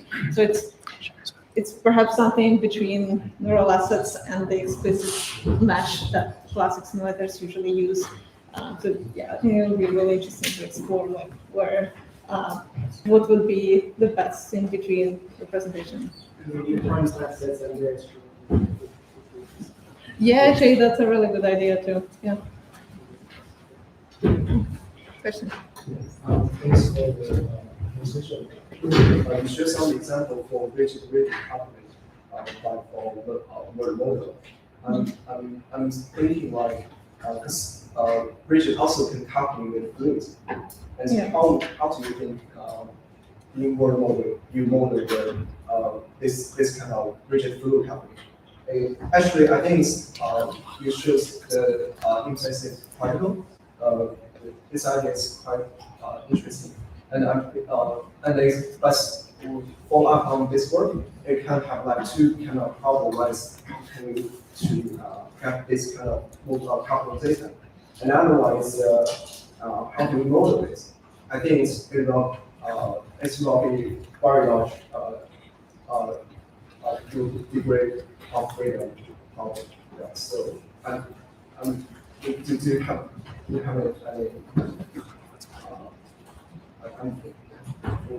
Yeah. I think like you pointed out a really good point that here we train the simulators only for rigids, and it is possible to extend them to like, let's say rigid fluid interaction. I think there was one work from University of Toronto that did like interactions between the nerves and fluids, also with the learned simulation. So it is possible to do. It's just for every type of interaction you need to train a new simulator.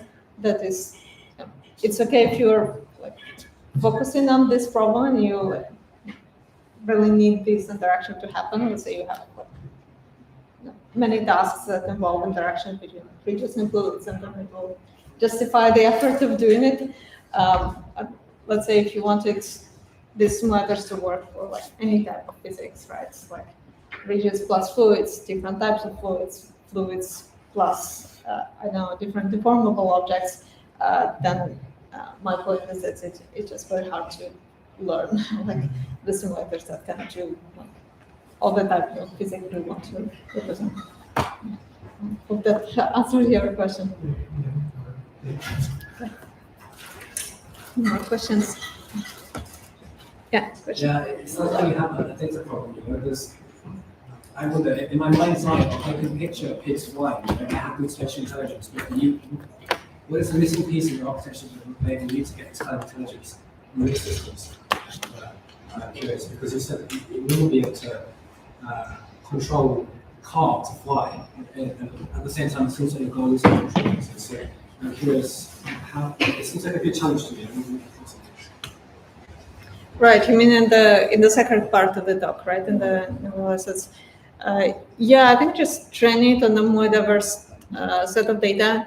Each of those examples I showed was trained on only one data set, which is like either Waymo or Objectron. So then if you just have a data set with more rich objects, like YouTube or some other like big video data sets, plus 3D bounding box annotations, then I think we can model like much richer set of interactions, or at least we won't have limitations in the cars, like stick to lanes and so on. Yeah. Or I don't know, if you have more suggestions, let me know. Yeah. Can you do cats with it? Sorry? Can you do cats with it? Cats? Yeah. So it's another cool question. Cats in the Like, box. because if it's a like deformable object, that's not something we can do right now, right? So with cats or like other deformable things, it's a question of UI also, like how to parameterize like how to parameterize like the pose or the articulation maybe of the cat. So maybe you can inherit something from robotics, like parameterize the joint of the cat, and then we can control it. Yeah. All right, good. I think we're at time. If you have more questions, again, there will be a networking phase later, so you can talk to the speakers again. Thanks again, Julia. Thank you.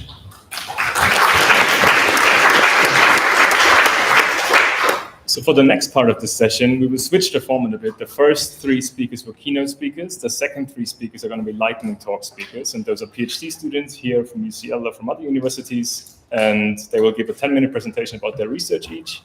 And the first lightning talk speaker will be Shalini Maiti. She's a third-year PhD student here at UCL in the group of Lourdes. And she's also at Meta. And today she will be talking about VLLMs. Take it away. Thank you. Hello, everybody. Thank you to the people who are organizing this talk. It is a privilege to be part of this lineup, for sure. So today I'd be talking about our work with Lourdes and Philippos at Meta, using vision-based LLMs to do evaluation on text to 3D generated objects. So what motivated us to pursue this research problem? Basically, traditional metrics such as PSNR and CLIP either are overly reliant on ground truth data, or they fail to capture the multifaceted quality dimensions that you require to do 3D evaluation. And also through our benchmarking experiments, we noted that more recent metrics, such as image reward or pick score, fail to capture certain 3D flaws in generated assets. They're more attuned to evaluate images rather than 3D objects. Alternatively, we've also seen that user studies are the more popular approach to evaluating 3D objects. However, we know that it's not standardizable, and it's also very time and cost ineffective. In contrast, what we observed was that task-specific LLMs demonstrated a good understanding of objects in the physical world, as Julia also spoke about. And also that they were good at instruction following, as well as the fact that there have been works in the past which have demonstrated that they can be utilized for making pairwise evaluations in other domains. This is the insight that we built this work on. So what is Gen3D Eval? Gen3D Eval is a vision-based large language model that is specifically trained to perform evaluations on generated 3D assets in a pairwise manner. For this purpose, what we do is we take as input 4 images of 2 3D objects. We uniformly sample them from a 360-degree video of the object. And we pass it as input to a model along with a question prompt. The prompt essentially asks the model to choose one of the 2 objects on the parameters of either surface quality, appearance, or fidelity to the generation prompt. The output of the model, as we expect it to be, is its preference of the object in the form of natural language. Apart from the evaluation method, we also put together a benchmark of 80 prompts. These were curated to provide diversity of generation, such as object type and composition, so that we could also look at more granular evaluation of generated assets, while at the same time reducing the size, because we know that 3D generation can sometimes be very compute intensive, very time intensive. One of the other things we also wanted to do was to increase the mean and variance of the length of the prompts. So how does it work? So what we do is we build upon the Lava architecture and essentially split the training into 2 sequential phases. The first one is called pre-training. The second one is called supervised fine-tuning. We maintain the same loss. However, in the pre-training stage, only the projection matrix is updated. The objective of the projection matrix is to essentially align the images to the natural language token space. So first, the images are processed by a frozen image encoder. In our case, we use CLIP. We also tried different other encoders. However, CLIP tended to be the most well-aligned across our needed dimensions. Once we get the visual embeddings, we transform that into vision language tokens using the projection matrix. This enables the images to seamlessly integrate with the language-based representations. At the same time, the natural language question-answer prompts are passed through a language tokenizer to be converted into text representations, into text tokens. The model then receives both these sets of tokens as input, and it learns to predict the next token by maximizing the likelihood of the correctly predicted next token. The LLM is also frozen in this stage.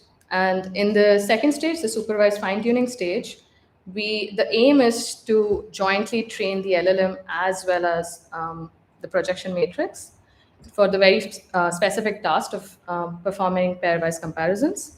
So in this case, we use annotated pairwise comparison data, and we train it on the same loss, but this time, both the LLM and projection matrix are trained together. The stage 2 of this, so once we've trained the large language model, the vision-based large language model, what we do is we use this trained VLLM, we freeze the weights, and we apply it on the benchmark that we've curated, and then further apply ELO rating system to derive rankings for 3D generated methods. So one of the key aspects of this framework is the data set itself. So since we've spoken about this earlier, we have 2 different stages, and the data looks slightly different for both the stages. In the first one, our main aim is to align the image and language encoding space. So we use more of question-answer prompts where we're summarizing what you see in the images. So for this stage, what we do is we take as input 141,000 size data set, which have been created by 3D artists. We take these objects, sample multi-view and single view surface normal maps and RGB images and image grids. And along with the descriptive prompt, or in this case, we'll call it just description of the image. We use this to train the model.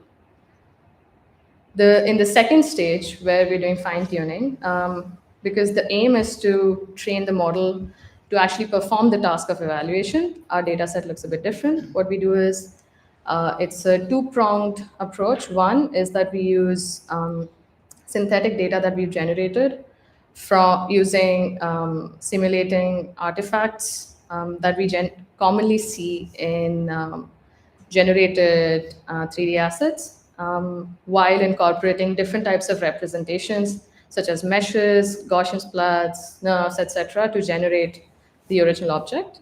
Some of the ways that we do this is by playing around with the parameters, like latent parameters, and also by using something like Blender, etc., to apply certain, like deleting vertices or beveling the edges, etc. The second part of this data set is that we curated a lot of responses from user studies and put together whatever the users have picked between comparing between 2 different objects. So the users were shown 2 different objects at the same time and were asked to select one, and we put together those assets as well. So that's how we train the model. Now we dig into some of the results that we've observed. So we report accuracy on curated synthetic and out-of-domain human preference evaluation data sets for the three different parameters of appearance, surface quality, and text fidelity. On both synthetic and human annotated datasets, we observed that Gen3D eval outperforms other vision-based large language models, as well as other evaluation metrics, especially on appearance and surface quality. It also narrowly outperforms PIC-score and image reward, which were specifically trained using very large data sets of user preference data on images. We also compared, this is also just to add a little bit of a qualitative idea of what the other methods are selecting versus what our method selects when shown different 3D objects. I'd also take you through some of the leaderboard, some of the methods that we tested on Gen3D eval bench and then applied to our trained model. So this is a table where we selected or we tried to evaluate 10 different methods. So what we've done is we've added both text to 3D as well as image to 3D methods here. The ones with the asterisks next to their name are image to 3D methods. And for the overall metric, we've only used appearance and text faithfulness in this case, because surface quality, we didn't have a lot of methods that gave us that output. We would like to keep increasing the number of methods that we add to the leaderboard, and we'll maintain that as well. So this is just to show how Gen3D eval ranks actual objects in an order of like best to worst from left to right on appearance, text fidelity, and surface quality. So we have some limitations. For one, while we've curated text prompts for image to 3D methods, we do feel that curation of a benchmark of high quality images would be a possible next step. Also, it might be a good idea to disambiguate between image to 3D models and text to 3D models. There's also room for improvement by scaling the surface quality measurement, or maybe somehow combining the two, surface and appearance, because they correlate quite highly with each other. I think it goes without saying that it is always going to be limited by the capacity of the base language model and context size, but we do see that this is improving rapidly. As we speak, I'm guessing like another large language model is already released. And assessment of objects with Janus effect, which is where you have multiple limbs, multiple faces, tends to be slightly erratic. It's possible that we can go for denser sampling, which currently is limited by the context size. We can also look at more 3D aware tokenizers. There's work going on in this particular domain as well. Stronger Bayes LLMs, encoders, and also try to incorporate more spatial reasoning into the models or in the pipeline itself. So in conclusion, what we have presented here is a human-aligned framework for 3D object evaluation, which incorporates 3D aesthetic preference into the vision language space directly by fine-tuning a vision-based large language model on annotated data. This combined with the ELO rating system, transform this into a ready-to-use ranking metric. Along with that, we also provide a small and diverse benchmark that is curated for the purpose of holistic and granular evaluation of text to 3D methods. That is it. Thank you for listening.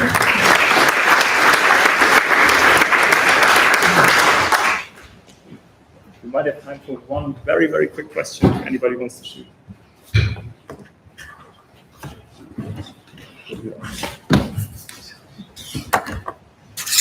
So in the context of images, there is this entry score that do you think of using that type of information or even metric for the players?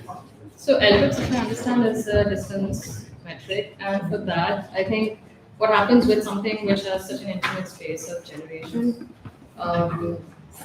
having ground truth data is it's a bit difficult to have. So with all of the distance metrics, I think this is the limitation that we realized.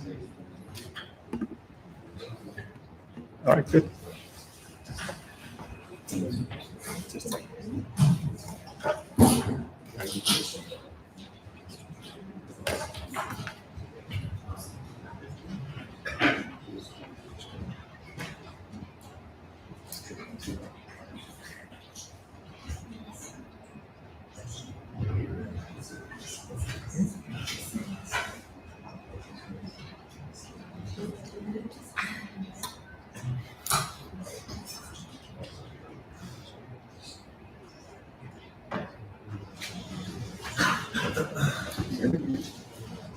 Check. It works.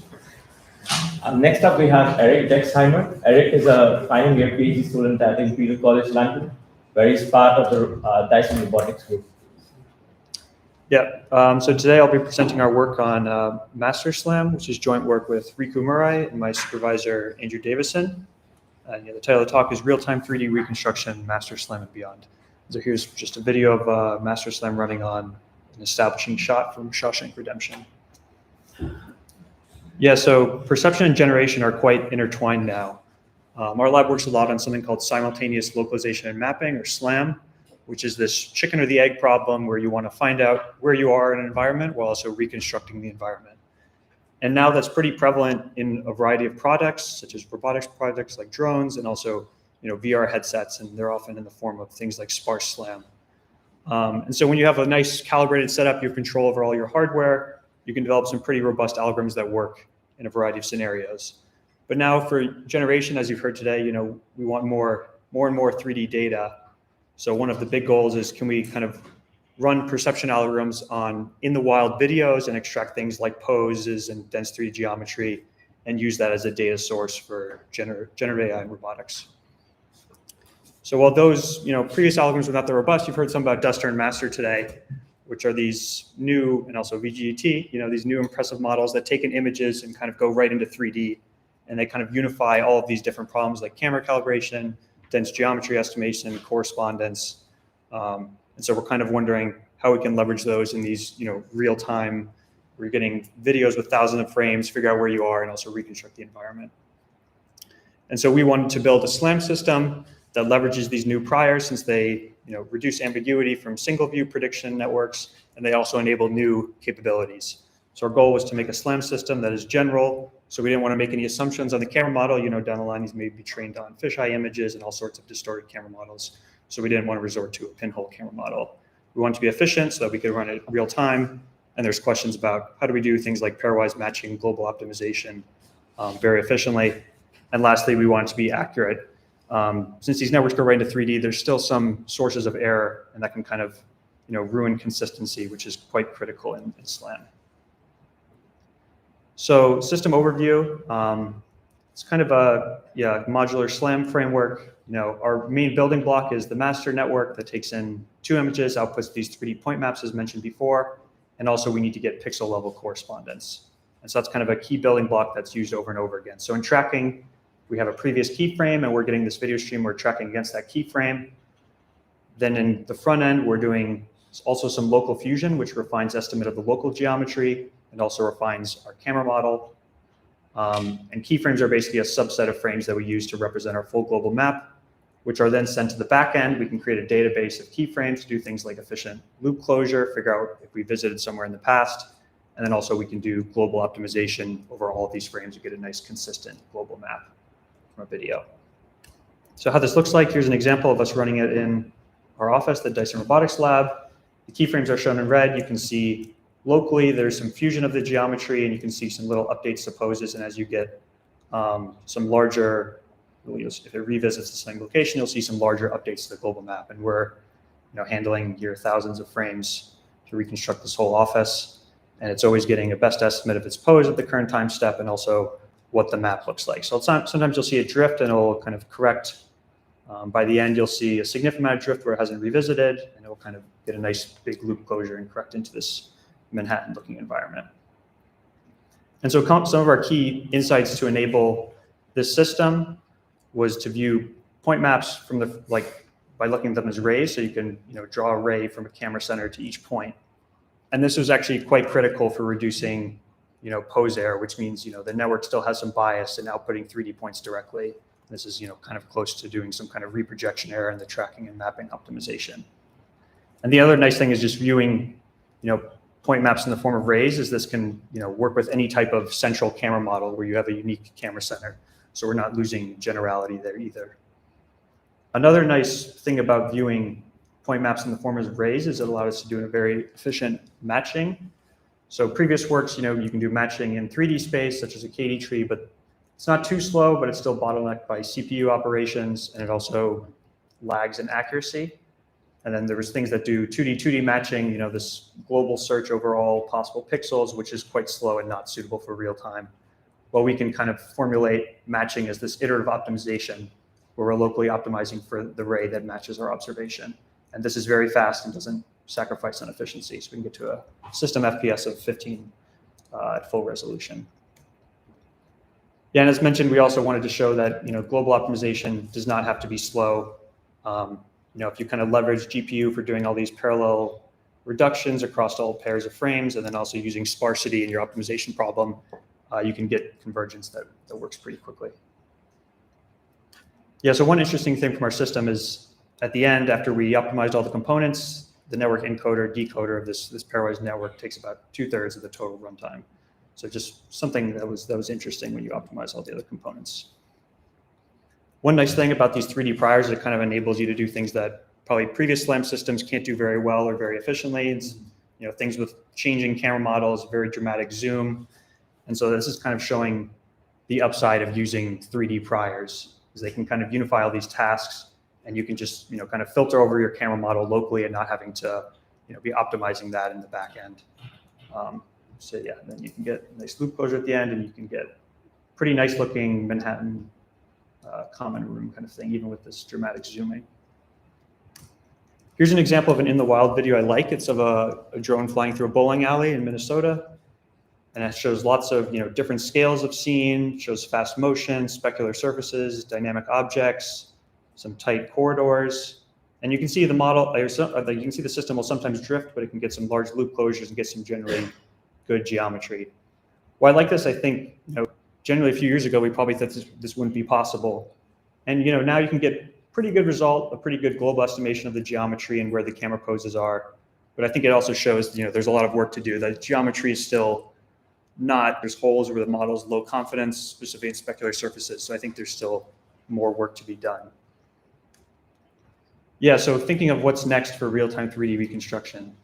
You heard some today about feed-forward methods, and I think there's probably some work in finding the benefits of both. And one strong point of feed-forward is you're kind of getting context from all images at the same time. It allows you to reason over things that maybe a pairwise network can't alone. And on the other side, with modular SLAM, I think there's some lessons to be learned about how you filter information, compress, and sparsify your problems so you can handle thousands of frames. And I think we still need improved, except showing that last video, we still need improved geometric consistency and precision. So we're not there yet, even if you have decent pose estimates. The geometry is not, we're not getting super precise geometry yet. And lastly, thinking more, how can generative AI also help us in perception?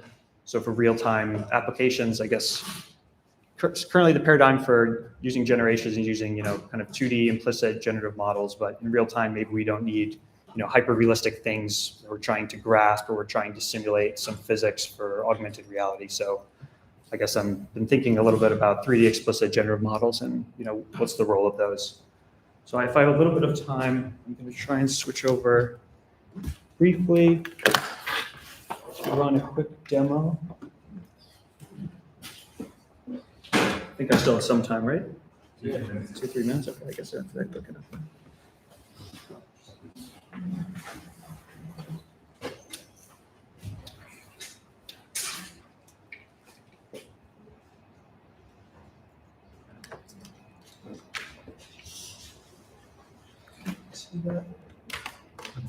Yeah, so I'll just be running this locally on the laptop.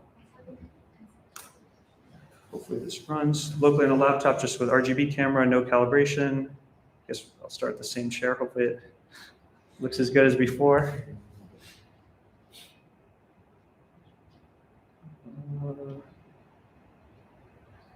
That's unfortunate. Let me try starting again, otherwise that'd be pretty sad.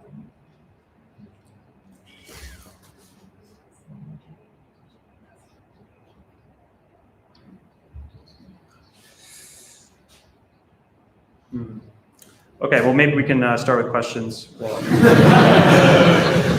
this is always my luck, I guess. Yeah, I can always do it afterwards. If there's any questions, let's try a different port, but we can start with questions. Clap for Karen.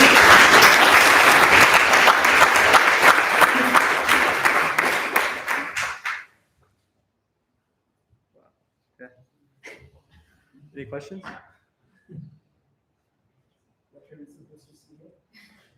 Should be, I mean, I think the image stream is not, but it should be doing kind of the reconstruction I showed before.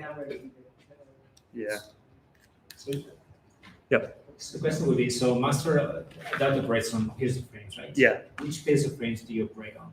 So, yeah, so we always have a keyframe and we're always tracking against that frame. So we're always running that. Then we're fusing kind of the keyframe's geometry. So it's always against the respective keyframe, but also when you do loop closure, it's against those two frames. So like a GT would fit in a bunch of keyframes, then Yeah. two more. Yes. Yeah, and so that could help potentially, yeah, like I said, reason over greater context, but yeah, I guess there's only, there's always a trade-off. How many frames do you feed in locally and globally sub-select? Okay. Any other questions? Yeah. No worries.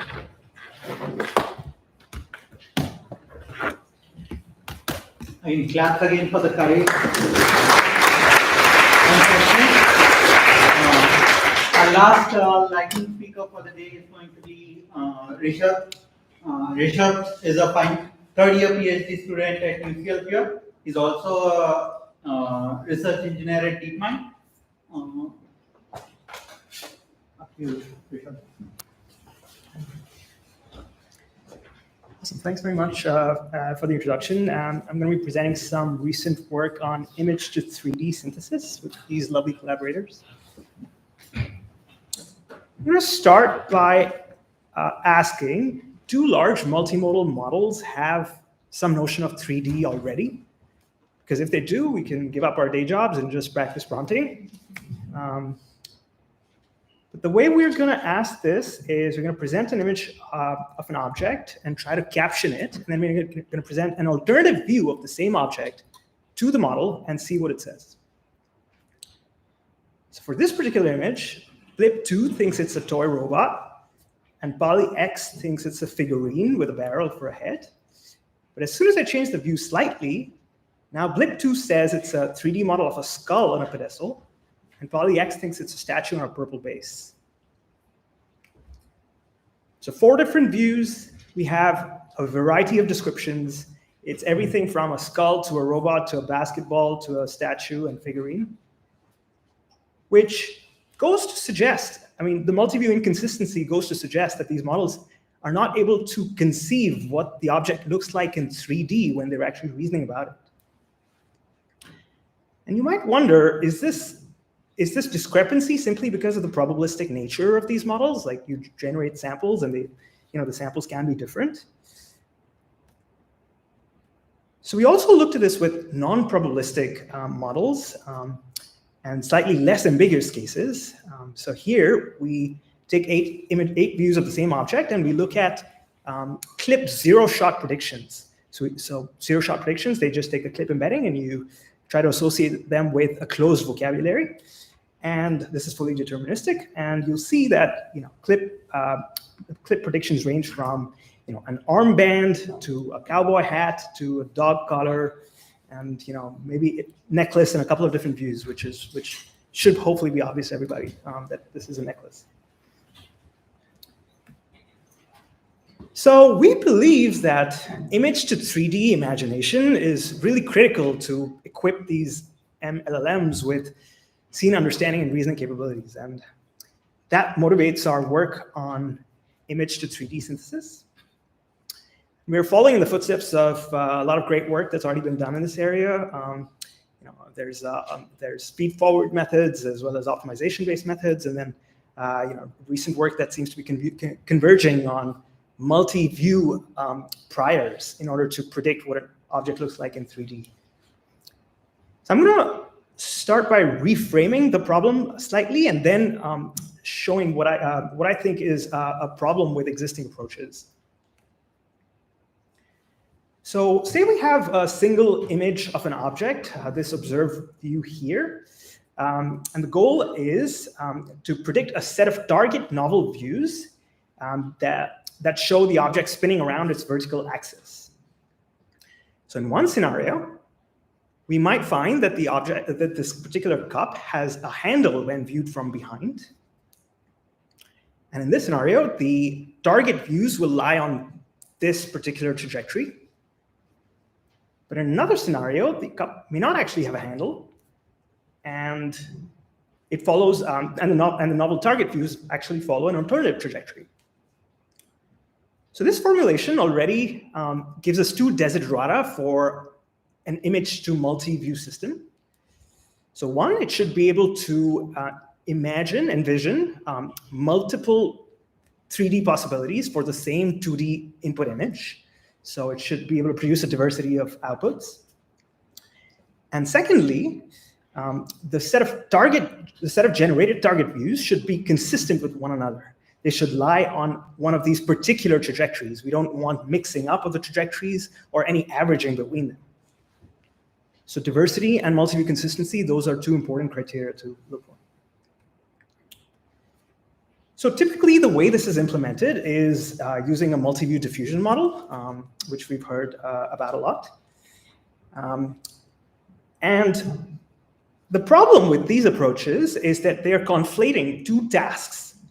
They are trying to predict the unseen geometry of the object as well as its appearance simultaneously in all of these target views. And we propose a factorization of this task, which would actually predict the geometry first using a diffusion prior module, and then use the geometry to coordinate the generation of these novel target views.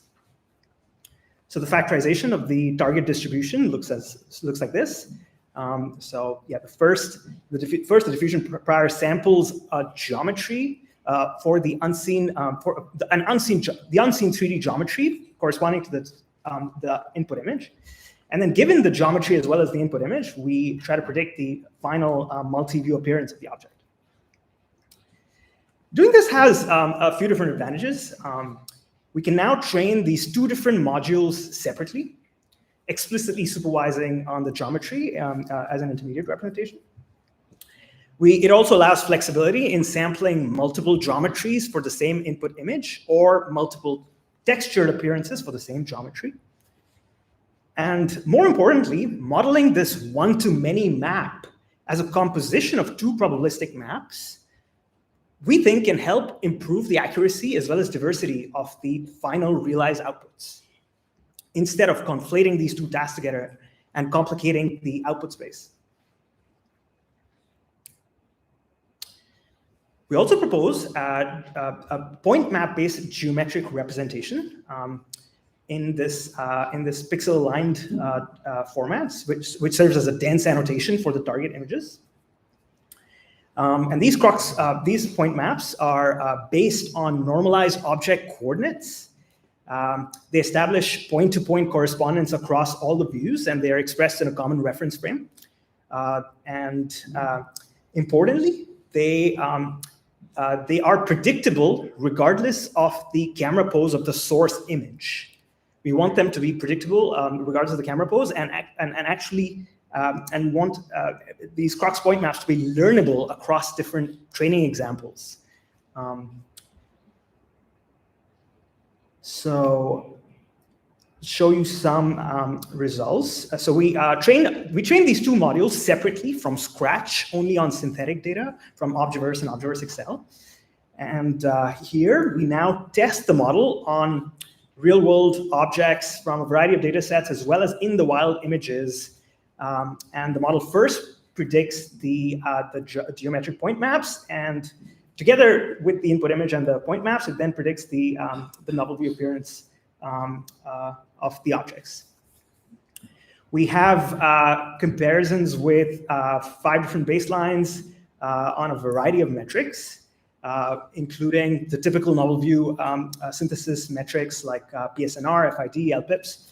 But importantly, we focus on 2 things. One is geometric accuracy. Because all these multi-view diffusion models, they produce images that look very plausible.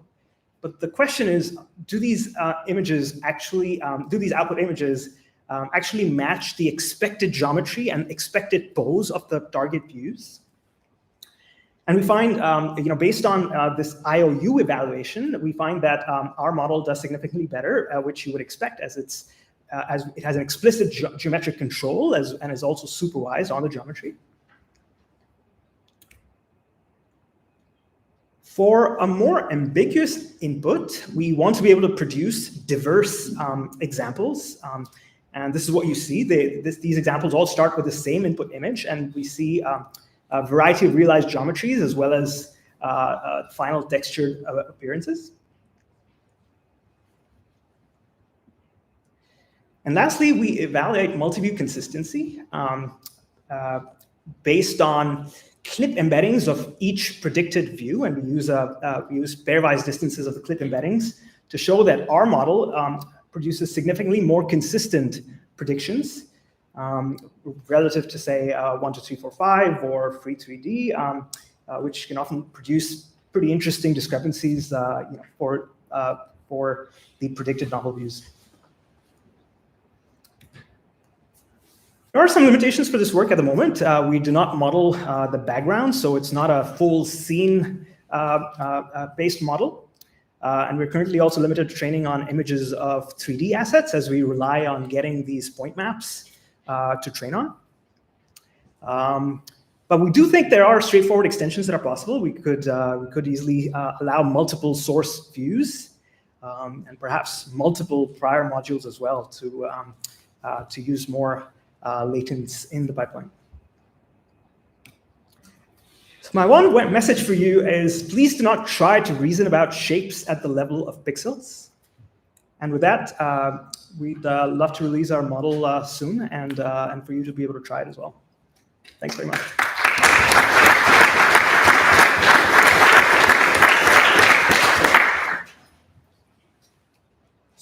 So you also get a 3D model in practice, right? Not just the images. That's right. So we focus on the images. We don't do the final 3D reconstruction, which you could do with any 3D reconstruction method, of course. Focusing on the coarse prediction of target views, I think, is a useful precursor to any kind of 3D reconstruction pipeline, right? Because then you can interpolate between them, so you can do camera interpolation. You can predict. As a downstream application, you can predict arbitrary novel views and do the. When you were showing those spinning images, it were more than 4 frames. It's 8 frames. Yes, we So predict 8 target views. Okay. Yes, sorry. So this, we could, of course, as we scale the model with more computation, we can model more views simultaneously. But I guess all I'm saying is, it's a multi-view synthesis model. Did you try to just take the point clouds you get like that and visualize them in 3D? You must try. Yes. How Yes. do they look? They look pretty reasonable. Like, they're explicitly supervised on these point maps, so they definitely look reasonable. I think I think it's only when we go far from the distribution of synthetic assets that we trained on, like multiple humans in the image, that we start to see the model will break in certain ways, or faces and things like that. But it's still, I think we've shown some examples in the paper on those kinds of scenes as well, and the geometry seems very reasonable. Thanks. Thank you, Rishabh. That brings us to the end of first edition of London GenAI Forum. Thanks to the speakers for agreeing to do this. It takes a lot of effort, and we appreciate your time. Apart from that, I thank our sponsors, and in the end, I thank all of you for attending attending and being here with us. Before I direct you to the drinks, if you have any notes for us, please write us an email. And with that said, we have some drinks and light snacks waiting for you down. We'll help you find the way. Before you go, it's a great pleasure to see that we have trained our students